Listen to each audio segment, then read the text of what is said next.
Doctor S Dharmammal Tamil ஆசிரியருக்காக நடத்திய போராட்டம் என்ன அப்படின்னு கேட்கலாம். சரிங்களா, முதல்ல இந்த தர்மம்மாள் என்றவங்க யார் அப்படின்னு பாத்தீங்கன்னா, சார் இவங்க ஒண்ணு இல்ல சார், தமிழ் ஆசிரியருக்காக போராட்டம். இவங்க ஒண்ணுல ஒரு சமூக ஆர்வலர் தான். இவங்க பெரியாருடைய கொள்கையால் ஈர்க்கப்பட்டு அரசியலுக்கு வராங்க.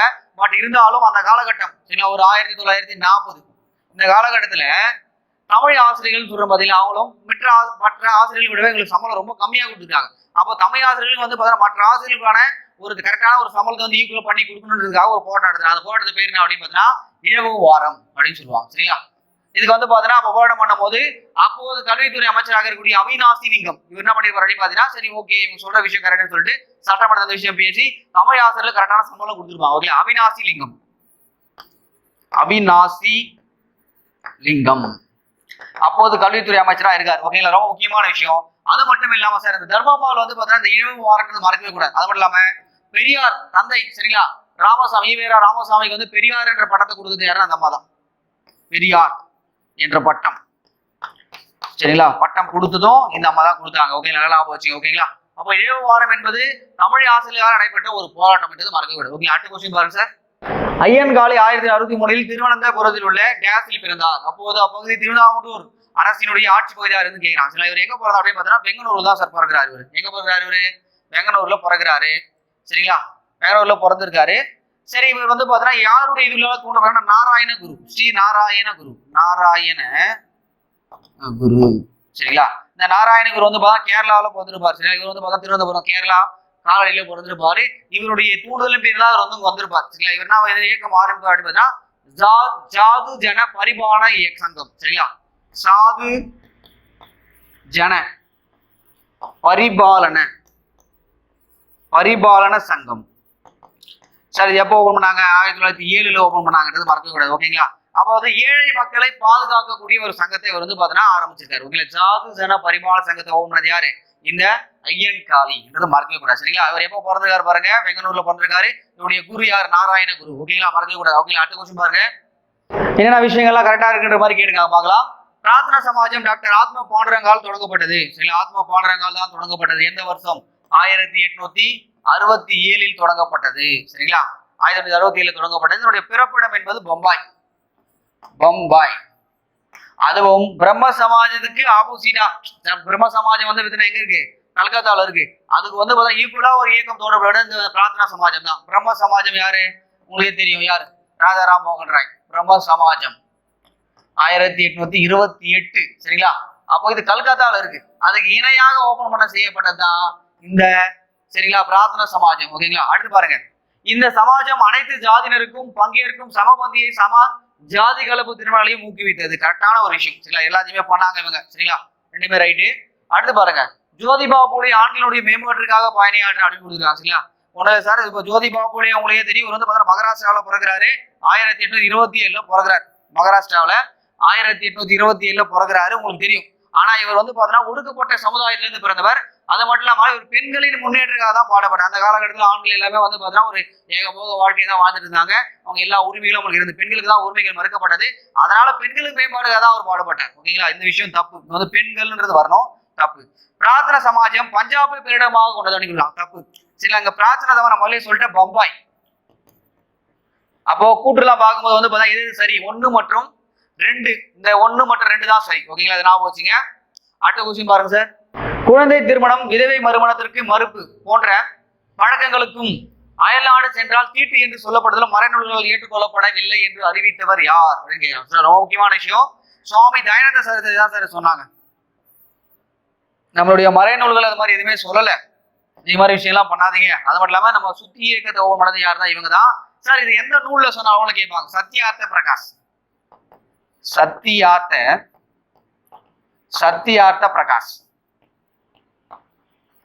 சரிங்களா, இந்த நூல்ல இவங்க வந்து சொல்லியிருப்பாங்க. ரொம்ப முக்கியமான விஷயம். குழந்தை திருமணம் விதவை மறுமணம் மறுப்பு போன்ற பழக்கங்களும் அயல்நாடு சென்றால் தீட்டு என்று சொல்லப்படுறது மறைநூல்களே சொல்லப்படல.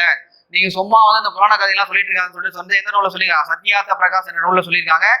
சரிங்களா, இவரோட சீடர் தான் அந்த சத்ரான் தான். இது ஞாபகம் வச்சுங்க. சரிங்களா, ஓகேங்களா, அடுத்த கொஸ்டின் பாருங்க சார். டேஸ் வந்து பாத்தீங்கன்னா கேரளாவினுடைய ஜாதியை கட்டுமானத்திலிருந்து வியக்கத்தக்க மாற்றங்களை கொண்டு வந்தது அப்படின்னு கேட்கிறாங்க. சரிங்களா, அது வந்து கொண்டு வந்தது அப்படின்னு பார்க்கலாம். தர்ம பரிபாலன யோகம் ஸ்ரீ நாராயண தர்ம பரிபாலன யோகம் கொடுத்துருக்காங்க. சரிங்களா, இது கொண்டு வந்தது யார் அப்படின்னு பார்த்தா தர்ம பரிபாலன யோகம் தான். ஸ்ரீ நாராயண குரு தான் கொண்டு வந்திருப்பாரு. யாரு? ஸ்ரீ நாராயண குரு. சரிங்களா, ஸ்ரீ நாராயண குரு. சரிங்களா, ரொம்ப முக்கியமான ஒரு விஷயம் சார். சரிங்களா, என்ன விஷயம் அப்படின்னு பார்த்தா இவரும் ஒடுக்கப்பட்ட சமுதாயத்தில் பிறந்தவர். சரி, இவரும் வந்து பார்த்தீங்கன்னா கோயிலுக்கு போவேனா, ஏகப்பட்ட இடத்துல தண்ணி இருக்கக்கூடாது, மாதிரி ஏகப்பட்ட போராட்டங்கள் நடந்தது. இவருக்கு அந்த வாழ்க்கையில் பாதிக்கப்படாத இவர் வந்து உள்ள இருக்கிறார். சரிங்களா, அது மட்டும் இல்லாம தர்ம பரிபாலன யோகம், அது மட்டும் இல்லாம இவர் வந்து ஒரு கோயிலும் கட்டுறாரு. அந்த கோயில் வந்து எங்க இருந்து கேட்பாங்க, அருவிபுரம் என்றது மறக்க கூடாது. சரிங்களா, அருவிபுரம். சரிங்களா, இவர் சமபந்தி உணவு முறை இது எல்லாத்தையுமே அவர் சொல்லியிருப்பாரு. ஓகேங்களா, அடுத்த கொஸ்டின் பாருங்க சார். குலாம்கிரி யாருடைய படைப்பு அப்படின்னு கேட்கலாம். சரி, அந்த குலாம்கிரி என்பது குலாம்கிரினா முதல்ல அடிமைத்தனம். இது யார் எழுதினா அப்படின்னா ஜோதி பாபுலே தான் எழுதினாரு, அடிமைத்தனம். ஏன்னா இவர் ஒடுக்கப்பட்ட ஒரு சமுதாயத்துல பிறந்தவன்றதுனால வந்து பாத்தீங்கன்னா அவர் எப்படிலாம் பாதிக்கப்பட்டாருன்றத பத்தி ஒரு புக்ல எழுதிருக்காரு. அடிமைத்தனம் குலாம்கிரி என்பது ஜோதி பாபுடைய ஒரு படைப்பு. ஓகேங்களா, ரொம்ப முக்கியமான விஷயம். ஓகேங்களா, இந்த எம்ஜி ரானடே, சரிங்களா, மகாதேவ ரானடேன்னு சொல்லுவாங்க. இந்த எம்ஜி ரானடே வந்து பார்த்தா என்னென்ன அமைப்புகள்லாம் ஏற்படுத்தினாரு, இதெல்லாம் உங்களுக்கு எக்ஸாம்பிள் கேட்பாங்க. அந்த பிரார்த்தனா சமாஜ்னு படிச்சோம். அதுல ரெண்டு முக்கியமான ஆள் வந்து பார்த்தீங்க யார் பார்த்தோம், சில ஆர்சி பண்டாக்கர்னு ஒருத்தருப்பாரு, பண்டார்கர். அடுத்து வந்து எம்ஜி ரானடே, மகாதேவ் கோவிந்த ரானடேன்னு சொல்லுவாங்க. இவர் வந்து பார்த்தீங்கன்னா அந்த கக்கான கல்வி கழகம் எப்போ ஓபன் பண்ணாரு, 1880 ஓபன் பண்ணாரு. ஓகேங்களா, அடுத்து பூனா சர்வஜனிக் சபை 1870 ஓபன் பண்ணாரு. சில விதவைகள் மறுமண சங்கம், சில மறுமண கழகம் அப்படின்னு சங்கம் சொல்லுவாங்க, விடுதியோட ஞாபகம் வச்சுங்க. அது வந்து பார்த்தீங்கன்னா 1861 ஓபன் பண்ணிருப்பாரு. இது மாதிரி விஷயங்கள் வந்து எம்ஜி ரானடே பத்தி கேட்கறதுக்கான எல்லா வாய்ப்புகளுமே இருக்கு. ஓகேங்களா, ரொம்ப முக்கியமான ஒரு இது பிரார்த்தனா சமாஜத்தில் இருக்கக்கூடிய ஒரு முக்கியமான ஆளு. அதனால இந்த விஷயங்கள் தெளிவாகவே ஞாபகம் வச்சுங்க. சரிங்களா, அடுத்து பாருங்க சார். இந்த ஜோதி பாபு பத்தி வேற என்ன கேட்கலாம் அப்படின்னு பாத்தீங்கன்னா, சார் இவர் தான் வந்து பாத்தீங்கன்னா பூனாவில முதல்ல பெண்களுக்கான ஒரு பள்ளியை தொடங்கியிருப்பார். 1848 இவர் தொடங்கியிருப்பாரு.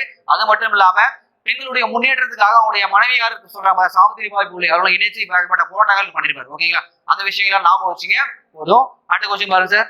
யாருடைய பணியும் இயக்கமும் 1856 ஆண்டு விதவை மறுமண சீர்திருத்த இயக்கம் இயற்றப்படுவதற்கு வழிகோலியது அப்படின்னு கேட்கலாம். சரிங்களா, 1856. சரிங்களா, இந்த காலகட்டம் என்பது பாருங்க 56. இந்த காலகட்டத்தில் விதவை மறுமண சீர்திருத்தம் கொண்டு வந்திருக்காங்க. அது யார் வழிகோல் அப்படின்னு பாத்தீங்கன்னா ஈஸ்வர சந்திர வித்யாசாகர். சரிங்களா, வங்காளத்தினுடைய ஒரு நவீன உரைநடையினுடைய தந்தை என்று போற்றப்படக்கூடிய இந்த ஈஸ்வர சந்திர வித்யாசாகர் தான் அதுக்கு ரொம்ப தூண்டுகோலா இருந்திருக்காரு. இவர் என்ன சொல்றாரு பாருங்க, விதவை மறுமணம் என்பது இப்போ விதவை வந்து பாத்தீங்கன்னா இது பண்ணிக்கணும், சதிகளா இருந்து உடன்கட்டை ஏறுதல், குழந்தை திருமணம், இதெல்லாம் வந்து பாத்தீங்கன்னா மறைநூல்களே சொல்லப்படவில்லை. சரிங்களா, இதெல்லாம் வந்து நீங்க ஒன்றும் ஃபாலோ பண்ணிடுன்னு சொல்லிட்டு போராட்டம் பண்றாரு. அது மட்டும் இல்லாம இவர் வந்து பாருங்க வெளிநாட்டு நூல்களை வந்து முற்போக்குத்தனமா இருக்குன்னு சொல்லிட்டு எல்லாரும் வாதாடும் போது இவர் அப்படி சொல்லல. நம்ம அதனுடைய நூல்கள் மறைநூல்களே முற்போக்கான நிறைய விஷயங்கள் இருக்கு, நீங்க முதல்ல அதை ஃபாலோ பண்ணுங்கன்னு சொல்லிட்டு என்ன பண்ணா நம்ம மக்கள் கிட்ட போராட்டம் பண்றாரு. ஓகேங்களா, நவீன வங்காளத்தின் உடனடி தந்தை யார் அப்படின்னு கேட்டா யாரும் சொல்லுவாரு, ஈஸ்வர சந்திர வித்யாசாகர். நவீன வங்காள உரைநடையின் தந்தை, உரைநடையின் தந்தை சார். அது மட்டும் இல்லாம முதல்ல திருமணத்துக்கான ஒரு வயது சட்டம் கொண்டு வராங்க. அது எப்போ கொண்டு வராங்க அப்படின்னு கேட்பாங்க, 1860 கொண்டு வராங்க. திருமண வயது சட்டம் முதல்ல பெண்களுக்கு இருக்கணும் ஆண்களுக்கு இருக்குன்னு சொல்லிட்டு கொண்டு வராங்க திருமண வயது சட்டம். அதை கொண்டு வரது முக்கியமான காரணமா இருந்தா ஈஸ்வர சந்திர வித்யாசாகர் தான் இருந்தார். ஓகேங்களா, அதனால நான் வச்சு. ஓகேங்களா, அடுத்த கொஸ்டின் பாருங்க சார். சார் எந்தெந்த இயக்கம் யாரெல்லாம் ஸ்டார்ட் பண்ணாங்கிற மாதிரி கேட்டிருக்காங்க பாருங்க. பிரார்த்தனா சமாஜம் நம்ம படிச்சதுதான், யாரு ஆத்மா பாடுறாங்க தான் ஆரம்பிச்சாரு. சார் எந்த வருஷம், 1867. ரொம்ப முக்கியமான விஷயம், பம்பாயில ஆரம்பிச்சாரு. பிரம்ம சமாஜ் யாரு, ராஜாராம் மோகன் ராய் 1828 கல்கத்தாவில் ஆரம்பிச்சாரு. ஓகேங்களா, கல்கத்தா. அடுத்து பாருங்க தர்ம சபா வந்து பாத்தீங்கன்னா யாரு, ராதாகாந்த் தேவ், இவர் தான் ஆரம்பிச்சாரு. அடுத்து பாருங்க ஆரிய சமாஜம் 1875 பஞ்சாப்ல. சரிங்களா, தயானந்த சரஸ்வதி மேலை கங்கை சமலை எல்லாம் சுற்றி திரிந்து வரும் பஞ்சாப்ல போய் தான் இந்த மாதிரி விஷயங்கள் ஆரம்பிச்சிருப்பாங்க. தயானந்த சரஸ்வதி மூல் சங்கர் என்று இயற்பெயர் கொண்டவர். இதான் வந்து பாத்தீங்கன்னா 4. அப்ப ஆன்சர்ஸ்ல வந்து பார்க்கும்போது என்ன வருது பாருங்க, 2.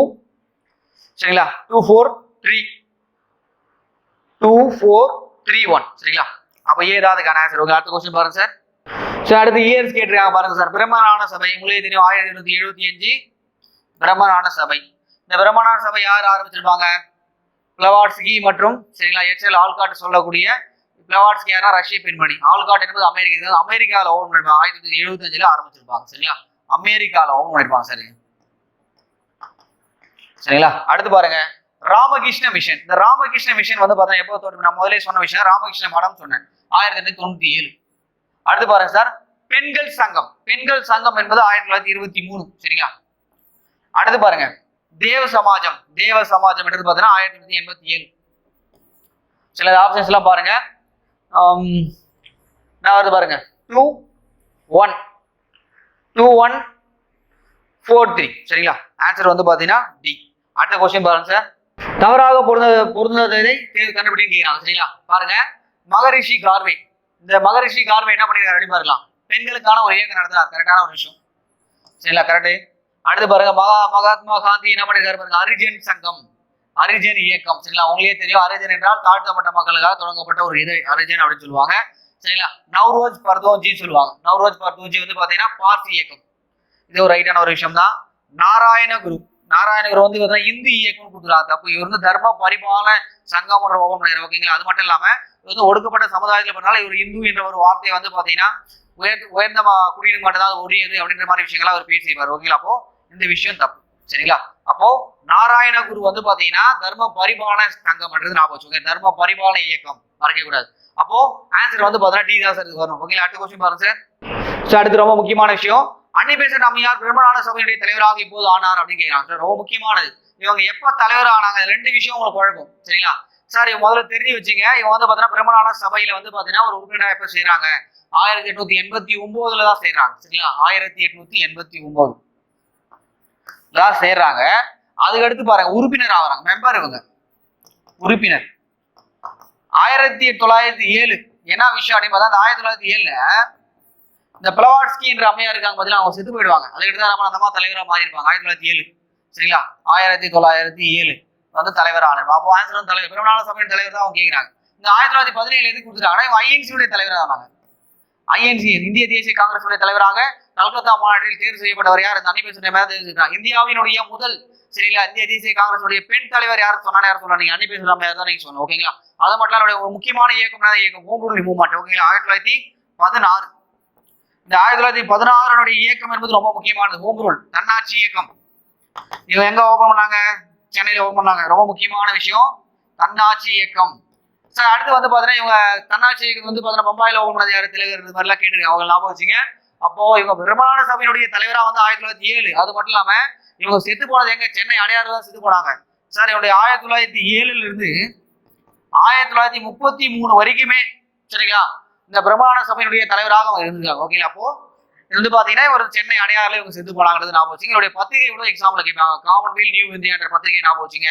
அது மட்டும் இல்லாம இவருடைய ஃபேமஸான வசனங்கள் ஞாபகம் வச்சுங்க ஓகேங்களா. அதெல்லாம் கேட்பாங்க எக்ஸாம்ல ஓகேங்களா. அடுத்த கொஸ்டின் பாருங்க சார்.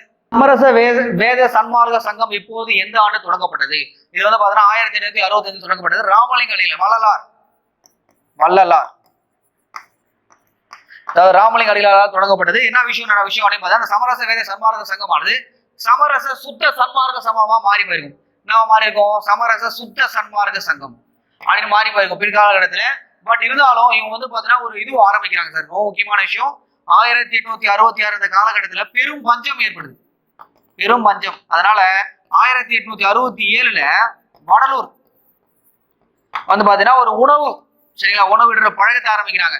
அன்று அவருக்கு வந்து பாத்தீங்கன்னா கூட்டிட்டு போன அந்த தீ மூட்டமானது இன்னைக்கு கூட இருந்துட்டு இருக்கு. அதெல்லாம் எல்லாருக்கும் சாப்பாடு கொடுத்துருக்காங்களா. அப்போ ஒரு பெரும் பஞ்சத்தின் காரணமாக என்ன பண்ணிருப்பாரு, வடலூர் உணவு கூடத்தையும் ஆரம்பிச்சார். 1867 ஆரம்பிச்சிருப்பார் ஓகேங்களா. இவருடைய வந்து ஒரு நெறி என்ன சொல்லுவாங்க, ஜீவ காருண்யம் அப்படின்னு சொல்லுவாங்க ஓகேங்களா. அது மட்டும் இல்லாம இவர் வந்து பாத்தீங்கன்னா செடி கொடிகளையும் பார்த்து கூட இறக்கும் கொள்வார். இந்த மாதிரி விஷயங்கள் அவர் கொடுத்துருப்பாங்க. இது ஞாபகம் வச்சு. இவருடைய நூல் வந்து பாத்தீங்கன்னா திருவருட்பா அப்படின்னு சொல்லுவாங்க. இதெல்லாம் அவரை பத்தி கேட்கறதுக்கான வாய்ப்புகள் இருக்கு, நல்லா ஞாபகம் வச்சுங்க ஓகேங்களா. அப்போ சமரச வேத சன்மார்க்க சங்கம் என்பது சமரச சுத்த சன்மார்க்க சங்கமா பின்காலத்தில் மாறி போட்டது. அவ வந்து பாத்தீங்கன்னா 1865 ஆரம்பிச்சாங்க ஞாபகம் வச்சுங்க ஓகேங்களா. அடுத்த கொஸ்டின் பாருங்க சார். பிரம்மஞான சபை இயக்கம் இந்தியாவில் சென்னை அடையாறுக்கு மாற்றப்பட்ட ஆண்டு எப்படின்னு கேட்கிறாங்க ஓகேங்களா. ரொம்ப முக்கியமான விஷயம், 1866 தான் சார் இது ஆரம்பிச்சாங்க சரிங்களா. 1886 தான் ஆரம்பிச்சாங்க. இது உங்களுக்கே தெரியும். 1875 அமெரிக்கால தான் ஓபன் பண்ணாங்க பிரம்மஞான சபையை, அமெரிக்கா சரிங்களா. பிளவாட்ஸ்கி அதுக்கடுத்து யாரு, ஆல்காட் சார். உங்களுக்கே தெரியும், அவங்க வந்து பாத்தீங்கன்னா ஒரு ரஷ்ய பெண் சரிங்களா. இவர் வந்து பாத்தீங்கன்னா அமெரிக்கா. இவங்க ரெண்டு பேரும் சேர்ந்து என்ன பண்றாங்க, 1875 அமெரிக்காவில் வந்து பாத்தீங்கன்னா பிரம்மஞான சபையை ஓபன் பண்றாங்க. சென்னை அடையாறுக்கு மாற்றப்பட்டது 1886. இது வந்து நம்ம வந்து எப்போ உறுப்பினர் ஆனாங்க, நம்முடைய அயர்லாந்து பெண்மணி சரிங்களா. 1889 தான் வந்து பாத்தீங்கன்னா யாரு, நம்மளுடைய அன்னி பெசன்ட் அம்மையார் வந்து பாத்தீங்கன்னா அதுல உறுப்பினர் ஆயிருப்பாங்க. அதை ஞாபகம் வச்சுங்க ஓகேங்களா. சரி ஓகே சார். அடுத்த கொஸ்டின் பாருங்க. அடுத்து அரியபுரம் என்ற ஊரில் ஒரு பெரிய கோவிலை கட்டியவர் யாரு? முதல்ல நம்ம சொன்ன விஷயம் தான், யாரு, நாராயணகுரு தான் கட்டினார் சரிங்களா. வந்து பாத்தீங்கன்னா கேரளாவில் பிறந்திருப்பாரு. சரி, இவருடைய தூண்டுதல் பேரில் வந்து பாத்தீங்கன்னா இவர் தான் சாது ஜன பரிபாலன சங்கம், அதுல ஓபன் பண்ணிருப்பாரு இந்த ஐயன் காளி 1907 ஓபன் பண்ணிருப்பாரு. இவர் வந்து பாத்தீங்கன்னா கேரளால பிறந்திருப்பாரு. ஓகே, ஞாபகம் வச்சுங்க. வெங்கனூர் ரெண்டு ஞாபகம் வச்சுங்க. அடுத்த கொஸ்டின் பாருங்க சார். சார், பின்வரும் கூற்றுகளில் ராணி மங்கம்மாள் பற்றி சரியான கூற்றை தேர்வு செய்ய அப்படின்னு கேட்கலாம். சரிங்களா? இந்த ராணி மங்கம்மாள் யாரு? இவங்க வந்து பாத்தீங்கன்னா ஒரு மதுரை நாயக்கர். மதுரை நாயக்கருடைய ஒரு சரிங்களா சொல்லுவாங்க. மதுரை நாயக்கர் வரக்கூடிய ஒரு வம்சாவளியில் வந்தவங்க. சரிங்களா? இவருடைய இது வந்து பாத்தீங்கன்னா சொக்கநாத நாயக்கர். சரிங்களா? ரொம்ப முக்கியமான விஷயம். சொக்கநாத நாயக்கருடைய மனைவி தான் யாரு? இந்த ராணி மங்கம்மாள். சரி, இவங்க வந்து பாத்தீங்கன்னா மங்கம்மாள் இஸ்லாமியர்களுக்கு மானியம் கொடுத்தாங்க. கரெக்ட் தான். என்ன விஷயம் சொல்றாங்க பாருங்க சார். அவங்க அந்த காலகட்டத்திலேயே பாருங்க, இந்த 1688 இந்த காலகட்டம். சரிங்களா? 1688 சரி, அந்த 1600 அந்த காலகட்டத்தில் நம்ம ஆட்சி பண்ணிட்டு இருக்காங்க. சரிங்களா? நம்மளுடைய சொன்னது யாரு? சொக்கநாத நாயக்கர் சொன்னா. அந்த சொக்கநாயகர் இருந்ததுக்கு அப்புறமா அவருடைய மகன் வந்து கிருஷ்ணமூர்த்தி வீரப்பன் இருப்பாரு. அதுக்கடுத்து அவருடைய பேரன் வந்து விஜய ரங்க சொக்கநாதன் இருப்பார். ஒரு காப்பாட்சியாளர் அந்த அம்மா இருப்பாங்க. அவருடைய ஆட்சி காலத்துல ஏகப்பட்ட ஒரு செக்குலர் விஷயங்கள்லாம் ஃபாலோ பண்ணிருப்பாங்க. அதாவது சமய சார்பற்ற விஷயங்கள் ஃபாலோ பண்ணிருப்பாங்க. என்ன விஷயம் அப்படின்னு பாத்தீங்கன்னா சார், அந்தந்த மக்கள் வந்து எந்த மதத்தை தேர்வு செய்யறாங்களோ அவங்களுடைய தனிப்பட்ட விருப்பம் என்று சொல்லி அதுதான் தர்மம் என்று சொல்லியிருப்பாங்க. சரிங்களா? அதனால இவர் கண்டிப்பா இஸ்லாமியர்களுக்கு மானியம் கொடுத்துருக்காங்க. ஓகேங்களா? அடுத்து பாருங்க சார். ராணி மங்கம்மாள் சொக்கநாத நாயகருடைய மனைவி. நான் சொன்ன விஷயம் தான் ரைட்டு. அடுத்து ராணி மங்கம்மாளுடைய மகன் கிருஷ்ண முத்து வீரப்பன். சரிங்களா? இதுவும் ரைட்டான ஒரு விஷயம் தான். அப்போ அந்த முத்து கிருஷ்ண வீரப்பன் வந்து பார்த்தா எந்த நோயால செத்து போனாரோட கேட்பாங்க. ஏன் எந்த நோய்னா அம்மை நோய். சரிங்களா? அம்மை நோயால் வந்து பார்த்தா சீக்கிரமே செத்து போயிடாரு. ஓகேங்களா? நல்லா நான் வச்சுங்க. சரிங்களா? அப்போ இஸ்லாமியில் மானியம் கொடுத்துருக்காங்க. அப்ப சமய சார்பற்ற ஒரு தன்மையோட இருந்திருக்காங்க. அது மட்டும் இல்லாம இன்னொரு விஷயம் சொல்லணும் அப்படின்னு பாத்தீங்கன்னா, மெல்லோ என்ற ஒரு கிறிஸ்துவ பாதையார சிறையிலிருந்து ரிலீஸ் பண்ணிருப்பாங்க. ஓகேங்களா? மெல்லோ என்ற ஒரு கிறிஸ்துவ பாதை சிறையிலிருந்து ரிலீஸ் பண்ணிருப்பாங்க. அது மட்டும் இல்லாம போசோத் என்ற ஒரு சமய துறவிய நம்ம வாழ்நாளுக்குள்ள தன்னுடைய அரசவையிலேயே அவங்க இது பண்ண பண்ணாங்க, இது பண்ணிருப்பாங்க, வச்சிருப்பாங்க. ஓகே, அதை ஞாபகம் வச்சுங்க. அப்போ இது எல்லாமே அனைத்துமே சரிதான் சார். இது ஞாபகம் வச்சுங்க. அடுத்த கொஸ்டின் பாருங்க சார். பின்வரும் தமிழகத்தில் நான் கண்ட பாரதம் என்ற நூலை எழுதியவர் யார்? சரி, நான் கண்ட பாரதம் என்ற நூலை எழுதியவர் யாருன்னா அபூஜ்தாமால் தான் எழுதினாங்க. சரி, என்ன விஷயம் அப்படின்னு பார்த்தா தன்னுடைய 70 ஆண்டு கால அனுபவத்தை பத்தி அதை எழுதியிருப்பாங்க. சரிங்களா? அது மட்டும் இல்லாம இந்த அபூஜ்தாமால் வந்து பாத்தீங்கன்னா சார், இந்த அபூஜ்தாமால் வந்து காந்தியடிகளால் தத்தெடுக்கப்பட்ட மகள் அப்படின்னு சொல்லுவாங்க. காந்தியடிகளால் தத்தெடுக்கப்பட்ட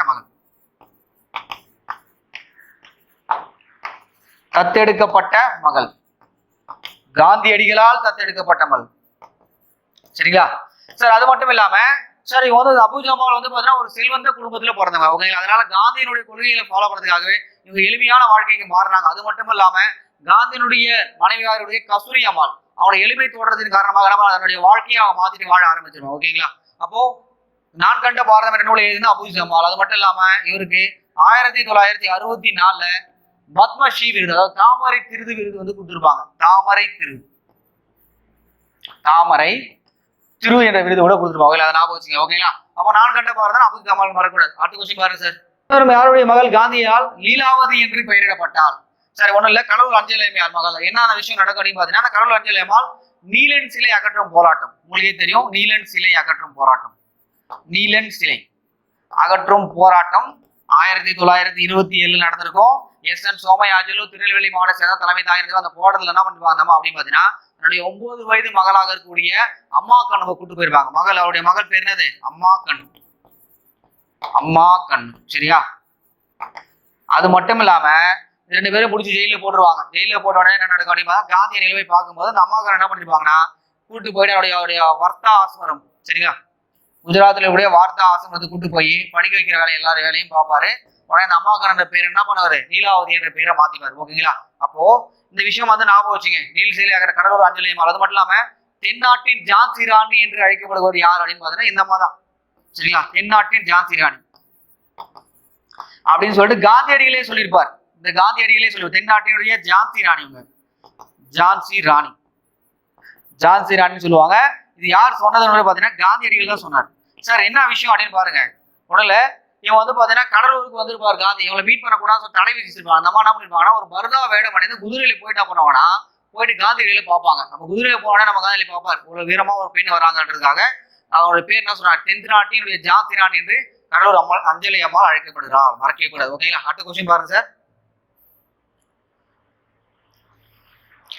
அடுத்து ரொம்ப முக்கியமானது, சீனிவாச காந்தி நிலையம் துணை நிறுவனத்தை வந்து பாத்தீங்கன்னா யார் அப்படின்னு கேட்கிறாங்க. யாரு சார் அப்படின்னா அபூஜ்தாமால் தான். என்ன விஷயம் அப்படின்னு தெளிவா ஞாபகம் வச்சுங்க. நான் முதலே சொல்லிட்டேன், அபூஜ்தாமால் என்பது காந்தியடிகளால் ஒரு தத்தெடுக்கப்பட்ட மகள் சொல்லிட்டேன். இல்ல காந்தி என்ற விஷயம் விட்டுலாம். அடுத்து பாருங்க சீனிவாசன் அப்படின்னு ஏன் வைக்கிறான் அப்படின்னா அவனுடைய தகப்பனார் பெயர், அவருடைய தந்தை பேர் என்ன சொல்லுவாங்க, சீனிவாசனார் அப்படின்னு சொல்லுவாங்க. சீனிவாசனார், சீனிவாசனார். அவர் யார் அப்படின்னு பாத்தீங்கன்னா சுயராஜ்ய கட்சியில இருந்தவர். சுயராஜ்ய கட்சி உங்களுக்கு தெரியும், சுயராஜ்ய கட்சி சரிங்களா 1923 ஜனவரி 1 வந்து பாத்தீங்கன்னா ஓபன் பண்ணிருப்பாங்க. உங்களுக்கு தெரியும் சரிங்களா. நாட் சேஞ்சஸ் வந்து ப்ரோ சேஞ்சஸ் எல்லாம் படிச்சிருப்பீங்க. மாற்றத்தை வேண்டக்கூடியவர்கள் யாரு, நம்ம சுயராஜ்ய கட்சியில சொல்லுவாங்க. சுயராஜ்யம் உங்களுக்கு தெரியும் யார் ஓபன் பண்ணது, முதலாளரும் சியாதாசும் ஓபன் பண்ணாங்க. இங்க தமிழ்நாட்டுல வந்து சுயராஜ்ய கட்சியில வந்து உறுப்பினராக இருந்தவர் யாரா, சத்தியமூர்த்தி மற்றும் சீனிவாசன். இவங்கெல்லாம் மாற்றத்தை வேண்டக்கூடியவர்கள். இவங்க எல்லாம் என்ன சொல்றாங்கன்னா எலெக்ஷன்ல ஜெயிச்சு உள்ள போய் நம்ம சட்டமன்றத்துல போய் பேசணும், மக்கள் குறைகளை பேசணும்னு சொல்லியிருப்பாங்க. அப்போ இந்த சீனிவாசனுடைய விடுதலை போராட்டத்தில் ஈடுபடக்கூடிய அந்த ஒரு செல்வந்த குடும்பத்தில் பிறந்த மகள் தான் அபுஜமால். அதனாலதான் என்ன பண்றாங்க நம்ம பாருங்க, காந்தியடிகளால் ஈர்க்கப்பட்டவர் அவருடைய கொள்கையால். அப்ப காந்தியோட பேரும் அப்பா பேரும் ஒன்னா வச்சு என்ன ஒரு தொண்டு நிறுத்த ஆரம்பிச்சிருக்காங்க சரிங்களா. அதாவது சீனிவாச காந்தி நிலையம் என்றது மறக்கவே கூடாது. ஓகேங்களா. எதுக்காக அந்த பேர் வச்சுக்கின்றது கூட ஞாபகம் வச்சுங்க. ஓகே, அடுத்த கொஸ்டின் பாருங்க சார். நீல் சிலை அகற்றும் போராட்டத்தில் கலந்து கொண்டு பின்வரும் எந்த தமிழக பெண்மணி சிறை சென்றார் அப்படின்னு கேட்கிறாங்க சரிங்களா. சார் நான் முதலே சொன்ன விஷயம் தான். நீல் சிலை அகற்றும் போராட்டத்தில் நடந்தது யாரு, கடலூர் அஞ்சலி அம்மாள்.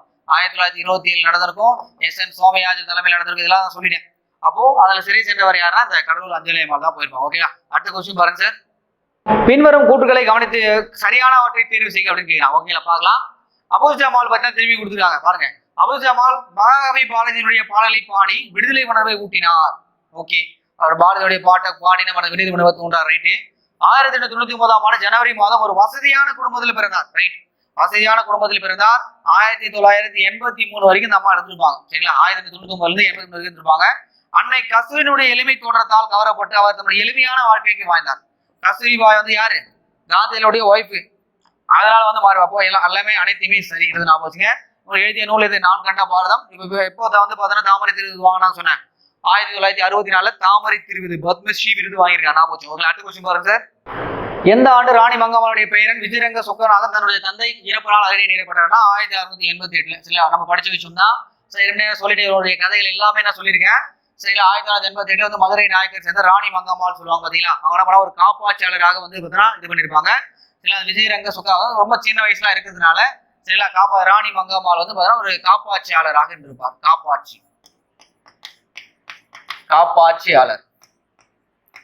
காப்பாட்சியாளராக இருந்திருப்பாங்க சரிங்களா. அதுக்கடுத்து வந்து பாருங்க தந்தை பேர் உங்களுக்கு தெரியும், கிருஷ்ணமூர்த்தி வீரப்பன் இருந்தார். அவர் அம்மை நோயால் பாதிக்கப்பட்டு செத்து போவார். அதுக்கடுத்து பேர் வந்து என்ன பண்ணுவாங்க, அரியணையில வந்து அமர வைப்பாங்க. அது ஞாபகம் வச்சுங்க. அப்போ இது மட்டும் இல்லாம இந்த 1688 இருந்து சரிங்களா இந்த 1804 வரைக்குமே வந்து பார்த்தா அந்த ராணி மங்கம்மாளுடைய விஷயங்கள் வந்து இருந்திருக்கும். ஓகேங்களா. அதுக்கடுத்து மட்டும் இல்லாம அந்த இந்த மதுரை மீனாட்சி அம்மன் கோயில வந்து பார்த்தா ஆடி மாதம் ஊசல் திருவிழா சொல்லுவாங்க பார்த்தீங்களா. அம்மனை வந்து இந்த ஊசல்ல வச்சு ஆடுற விஷயங்கள் எல்லாம் இவங்க தான் சால்வ் பண்ணுவாங்க. அந்த விஷயம் ஞாபகம் வச்சுங்க. ஓகேங்களா. அது மட்டும் இல்லாம தென்னாட்டை தன்னந்தனியே ஆண்ட ஒரு பெண் அரசி அப்படின்னு கேட்டா யாரை சொல்லணும், நீங்க ராணி மங்கம்மாள் தான் சொல்லணும். தென்னாட்டையே தன்னந்தனியாக ஆட்சி செய்த ஒரு பெண் அரசி யாரு, ராணி மங்கம்மாள் தான் மறக்க கூடாது. ஓகேங்களா. அவரோட பேருன்றதெல்லாம் ஞாபகம் வச்சுங்க. ஆனா ராணி மங்கம்மாள் பத்தி பார்த்தீங்கன்னா ஏகப்பட்ட விஷயங்கள் கேட்பாங்க. அதை நல்லா படிச்சு வச்சுங்க, எக்ஸாம்ல கேட்கணும். அடுத்து பின்வரும் யார் வீரத்தமிழன் என்று அழைக்கப்பட்டார் அப்படின்னு பாத்தீங்கன்னா இந்த வீரத்தமிழன்னை என்று அழைக்கப்பட்டவர் யார் அப்படின்னு பாத்தீங்கன்னா எஸ் தர்மம்மாள் சரிங்களா. சார் முதலே சொல்லிட்டு இவங்க 7 வாரம் ஒரு விஷயம் நடத்தினாங்க. தமிழ் ஆசிரியர் கரெக்டா சம்பளம் வரல, சம்பளம் உயர்த்தி விட சொல்லி ஒரு போராட்டமே நடத்தினாங்க. அது மட்டும் இல்லாம இவருக்கு ஏன் வீரத்தமிழ் என்ன பேர் கொடுத்தாங்க, தமிழ் இலக்கியம் மற்றும் தமிழ் வளர்ச்சிக்கு அதிகமான பாடுபட்டிருக்காங்க சரிங்களா. தமிழ் இலக்கியம் சரிங்களா, தமிழ் மொழியினுடைய வளர்ச்சி, அது இலக்கியம் இதனுடைய வளர்ச்சிக்கு அதிகமா பாடுபட்டதுனால தான் இவங்க என்ன சொல்றாங்க வீரத்தமிழ் என்ற பட்டமே கொடுத்துருக்காங்க சரிங்களா. நல்லா போச்சுங்க சரிங்களா. அப்போ வீரத்தமிழ் என்ன யாரு, டாக்டர் எஸ் தர்மம்மாள் மறக்க கூடாது. ஓகேங்களா. சரி, ஓகே சார். அடுத்த கொஸ்டின் பாருங்க சார். வேலு நாச்சியாருடைய காலம் அப்படிங்கிறாங்க. சில உங்களுக்கே தெரியும் வேலு நாச்சியார் யார், ராமநாதபுரத்தினுடைய செல்லமுத்து சேதுபதி அவருடைய மகள் தான் யார், ஒரே மகள், ஆண் வாரிசு கிடையாது. 1730 இருந்து 96 வரைக்கும் இந்த அம்மா இருந்திருப்பாங்க சரிங்களா. அது மட்டும் இல்லாம இவருடைய கணவன் பேர் உங்களுக்கு சிவகங்கையுடைய முத்துவடுநாதர் வந்து பாத்தீங்கன்னா காளையார் கோவிலுக்கு வந்து பாத்தீங்கன்னா படுகொலை செய்யப்பட்டிருப்பார். உடனே பாத்தீங்கன்னா இந்த மாதிரி நம்ம சிவகங்கையை 1780 பாத்தீங்கன்னா மீட்டு இருக்கும். இந்த மாதிரி விஷயங்கள்லாம் கொடுத்துருப்பாங்க. வேலு நாச்சியார் பத்தி நல்ல தெளிவா ஞாபகம் வச்சுங்க. ஓகேங்களா. சரி, ஓகே சார். அடுத்த கொஸ்டின் பாருங்க. காங்கிரஸ் கட்சியில் தன்னை இணைத்துக் கொண்டு 1925 ஆண்டு மயிலாடுதுறையில் இசை வேளாண் மாநாட்டை கூட்டியவர் யார் சரிங்களா. 1925 யார் கூட்டாங்கன்ற மாதிரி கேட்டிருக்காங்க பாருங்க சார். யார் கூட்டது அப்படின்னு பாத்தீங்கன்னா மூலூர் ராமாமிர்தம் சரிங்களா. இந்த மூலூர் என்பது அவங்களோட பிறந்த ஊர், ராமாமிர்தம் அவனுடைய பேரு சரிங்களா. மயிலாடுதுறை என்பது முன்னாடி வந்து நாகை மாவட்டத்தில் அது இருந்தது சரிங்களா. அது மட்டும் ஒரு தேவதாசி மரபுல பிறந்தவங்க. சரிங்களா. இவங்க வந்து பாத்தீங்கன்னா ஆரம்ப கால வாழ்க்கை என்ன பண்ணாங்க, இசை. சில தேவதாசி என்பது என்ன சொல்லுவாங்க, ஒரு புட்டுக்கட்டு விடுதல் சொல்லுவாங்க. பெண்கள் வந்து கோயிலுக்கு நேர்ந்து விட்டுருவாங்க. அவங்க கோயில்ல வந்து பார்த்தா இறைவனுக்கும் அங்க இருக்கக்கூடிய எல்லாருக்கும் அந்த மாதிரி சேவை செய்து கொண்டு அந்த வாழ்க்கையை நடத்த வேண்டும் தான் வந்து பார்த்தா தேவதாசி மரம் சொல்லுவாங்க. ஆனா பிற்காலத்தில் என்ன மாறி போச்சு அப்படின்னு பாத்தீங்கன்னா, அவங்கள வந்து ஒரு தவறான விஷயத்துக்கு யூஸ் பண்ற மாதிரி பெண்களுடைய நிலைமை மாறி போச்சு. அதை ஒழுக்கத்துக்காக நிறைய பாடுபட்டாங்க. நம்ம உங்களுக்கே தெரியும் சார், இவங்க சுழம்பு என்பவர்களை கல்யாணம் பண்ணாங்கன்னு நான் சொல்லிட்டேன். சரிங்களா. தனக்கு நாட்டியமும் மற்றும் இசையும் கற்றுக் கொடுத்த தன்னுடைய ஆசிரியரையும் அவங்க கல்யாணம் பண்ணிட்டாங்க. ஏகப்பட்ட பெண் உரிமையாக ஏகப்பட்ட போராட்டம் நடத்திருக்காங்க. அதனால தேவதாசி முறை ஒழிப்பு சட்டம் 1930 கொண்டு வந்திருப்பாங்க சில சட்டசபையில. அதை கொண்டு வந்தது நம்ம முத்துலட்சுமி ரெட்டி தான் உள்ள. ஏன்னா அந்த மாதிரி என்ன பண்ணிருக்காங்க, சட்ட மேலே உறுப்பினர் இருக்காங்க 1930 அந்த காலகட்டத்துல. அப்போ இவங்க வெளியிருந்து போராட்டம் பண்றாங்க, நம்ம உள்ள போய் பேசுறாங்க. அது மட்டும் இல்லாம மொழிப்போர் தியாகிகள், மொழிப்போர் அப்படின்னு சொல்லுவாங்க. அதாவது இந்திய எதிர்ப்பு போராட்டத்தின் போது சில பெரியாருக்கு துணை நின்று பாடுபட்டாங்க. ஓகேங்களா. அந்த விஷயங்கள் எல்லாம் ஞாபகம் வச்சுங்க. ஓகேங்களா. அது மட்டும் இல்லாம என்னுடைய சுயசரிதை என்பது என்ன சொல்லுவாங்க, தாசிகளுடைய மோசை வலை அல்லது மதிப்பெற்ற மைனர் அப்படின்னு சொல்லுவாங்க. இதெல்லாம் வந்து முக்கியமா கேட்க வேண்டிய ஒரு ஏரியாக்கள். ஓகே, நல்லா ஞாபகம் வச்சுங்க. ஓகேங்களா. அடுத்த கொஸ்டின் பாருங்க சார். உப்பு சட்டங்களை மீறியதற்காக அபராதம் கட்டிய முதல் பெண்மணி யார் அப்படிங்கிறா. சரிங்களா. இந்த உப்பு சட்டத்தை வந்து மீறியதற்காக முதல் அபராதம் கட்டிய முதல் பெண்மணி யாருன்னு ருக்குமணி லட்சுமிபதி தான். உங்களே தெரியும். 1930 சரிங்களா ஏப்ரல் 13ஆம் தேதியிலிருந்து 28ஆம் தேதி வரைக்கும் நடந்திருக்கும். திருச்சியில இருந்து வேதாரண்யம் தஞ்சாவூர் வேதாரண்யம் வரைக்கும் நடந்திருக்கும். அதுல நம்ம போய் நம்மனா உப்பள்ளி ருக்குமணி லட்சுமிபதி மறக்க கூடாது. ஓகேங்களா. சரி, ஓகே சார். இதுல சில ஆப்ஷன்ஸ் எல்லாம் பாருங்களேன். இந்த கண்ணம்மா நாகம்மா, இந்த நாகம்மா யாரு, பேரோட மனைவி. சரிங்களா. பேரோட மனைவி. கண்ணம்மான்றது யாரு, பேரோட தங்கை. சரிங்களா. உங்களுக்கு தெரியும். அந்த ரெண்டு பேர் என்ன பண்ணிருப்பாங்க அப்படின்னு பாத்தீங்கன்னா 1921 ஈரோட்ல கள்ளுக்கடை மறியல் போராட்டம் சொல்லுவாங்க. அந்த போராட்டத்துல பெயர் பெற்றவர்கள் இவங்க ரெண்டு பேர் தான். ஒரு காலகட்டத்தில் வந்து பாத்தீங்கன்னா காந்தியடிகள் அந்த கள்ளுக்கடை மறியல் போராட்டம் நிறுத்துங்க அப்படின்னு சொல்லும் போது பெரியார் என்ன சொல்றாரு அப்படின்னு பாத்தீங்கன்னா, இது என் கையில கிடையாது, ஈரோட்டில் இருக்கக்கூடிய ரெண்டு பெண்களோட கையில் இருக்கு. அந்த ரெண்டு பெண்கள் யாரு, நாகம்மை மற்றும் கண்ணம்மா இருக்கு, எங்களை வந்து தலையிடாதீங்க அப்படின்னு சொல்லிட்டு போயிருப்பாங்க. ஓகேங்களா.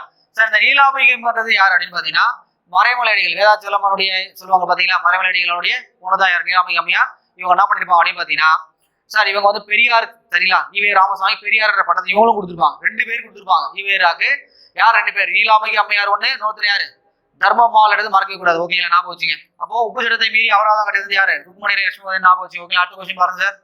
அவங்களுடைய பிறந்த ஆண்டுகள் பத்தி கேட்டிருக்காங்க. மூலூர் ராமாமிர்தம் சரிங்களா 1883 பிறந்தாங்க சார் இவங்க. அடுத்து பாரு, தில்லையாடி வள்ளியம்மை 1898 பிறந்தாங்க. ஆனா இவங்க 1914 சரிங்களா பிப்ரவரி 22 செத்து போயிருப்பாங்க. நம்ம வரும் பாத்தீங்கன்னா ஒரு 16 வயசுலயே செத்து போயிருப்பாங்க. சரிங்களா. தென்னாப்பிரிக்கா நடந்த ஒரு சட்ட போராட்டத்தின் மூலமா அங்க செத்து போயிருப்பாங்க. ஓகேங்களா. அடுத்து பாருங்க, அஞ்சலை அம்மாள். இந்த அஞ்சலை அம்மாள் எப்ப பிறந்தாங்க, 1890.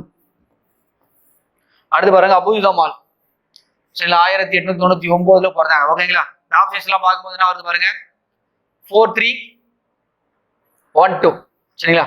ஆன்சர் வந்து பாத்தீங்கன்னா ஏ தான். ஞாபகம் வச்சுங்க. அடுத்த கொஸ்டின் பாருங்க சார். அடுத்து, உழுபவருக்கே நில உரிமை இயக்கம் திட்டத்தை தொடங்கியவர் யாருன்னா கிருஷ்ணம்மாள் ஜெகநாதன் தான் தொடங்கினாரு. சரிங்களா. இது என்ன சொல்லுவாங்க, சிம்பிளா ஒரு லேப்டிங் அப்படின்னு சொல்லுவாங்க. இது எப்ப தொடங்கப்பட்டது அப்படின்னு பாத்தீங்கன்னா 1981 சரிங்களா 1981 தொடங்கியிருப்பாங்க. சரிங்களா, தொடங்கியிருப்பாங்க. அது மட்டும் இல்லாம சார் இவங்க வேற என்ன விஷயங்கள் பண்ணாங்க அப்படின்னு கேட்பாங்க எக்ஸாம்ல. சரிங்களா.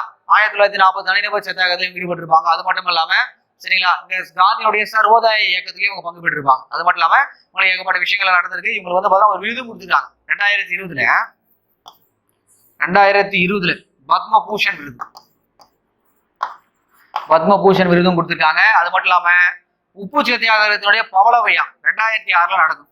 2006 உப்பு சத்தியாகிரகத்தினுடைய பவள விழா அதை தலைமை ஏற்று நடத்துவது யாருன்னா உப்பு சத்தியாகிரகத்தினுடைய பவள விழா சத்தியாகிரகம் அதை தலைமை ஏற்று நடத்த இந்த கிருஷ்ணம்மாள் ஜெகநாதன் மறக்க. ஓகேங்களா. அது மாதிரி காந்தியினுடைய ஒரு தீவிரமான ஈர்ப்பாளர், காந்தியினுடைய சர்வோதய இயக்கத்தில் பங்கு பெற்ற ஒரு பெண். ஓகேங்களா. அடுத்த கொஸ்டின் பாருங்க சார்.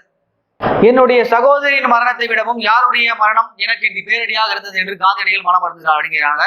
சரிங்களா. இது வந்து பாத்தீங்கன்னா தில்லையாடி வள்ளியம்மாவை பத்தி தான் சொல்றாங்க. ஓகே, ரொம்ப முக்கியமான ஒரு விஷயம்.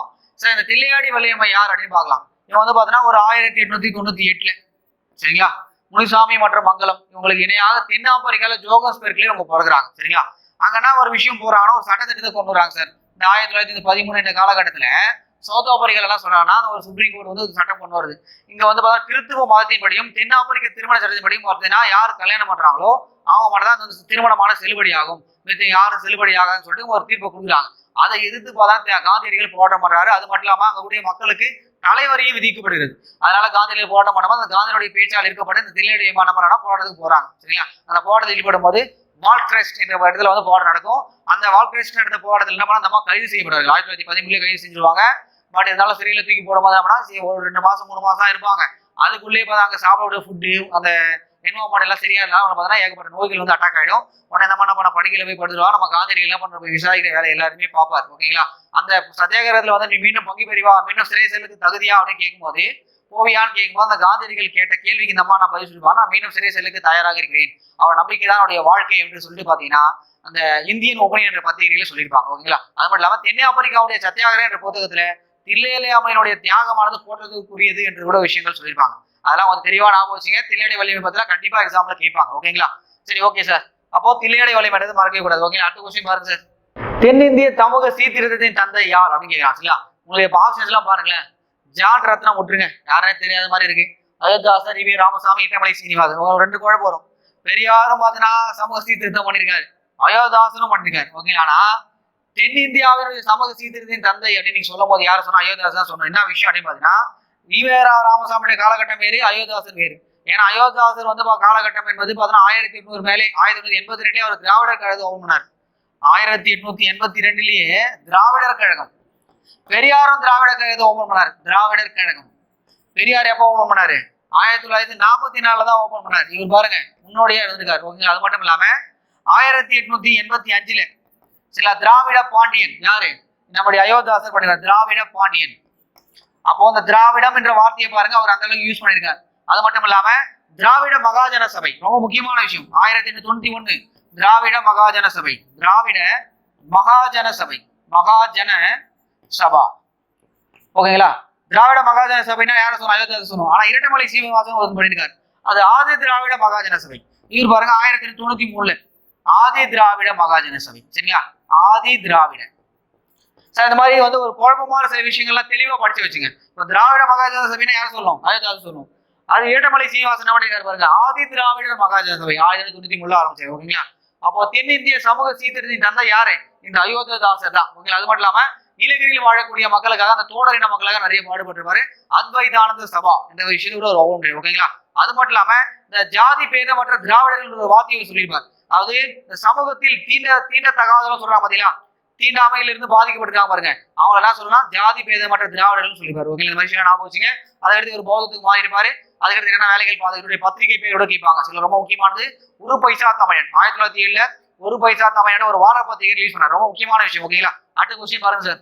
தனிநபர் சத்தியாகிரகத்தின் சரிங்களா பங்கேற்றதுக்காக 1940 கைது செய்யப்பட்டவர் யார் அப்படின்னு கேட்கலாம். சரிங்களா? இது ரொம்ப முக்கியமான விஷயம். இது வந்து பாத்தீங்கன்னா 1940 கைது செய்யப்பட்டது யார் அப்படின்னா சுந்தரம்மாள். இந்த அம்மா பாத்தீங்கன்னா ஒரு திருப்பூர் மாவட்டம். சரிங்களா? திருப்பூரை சேர்ந்தவர்.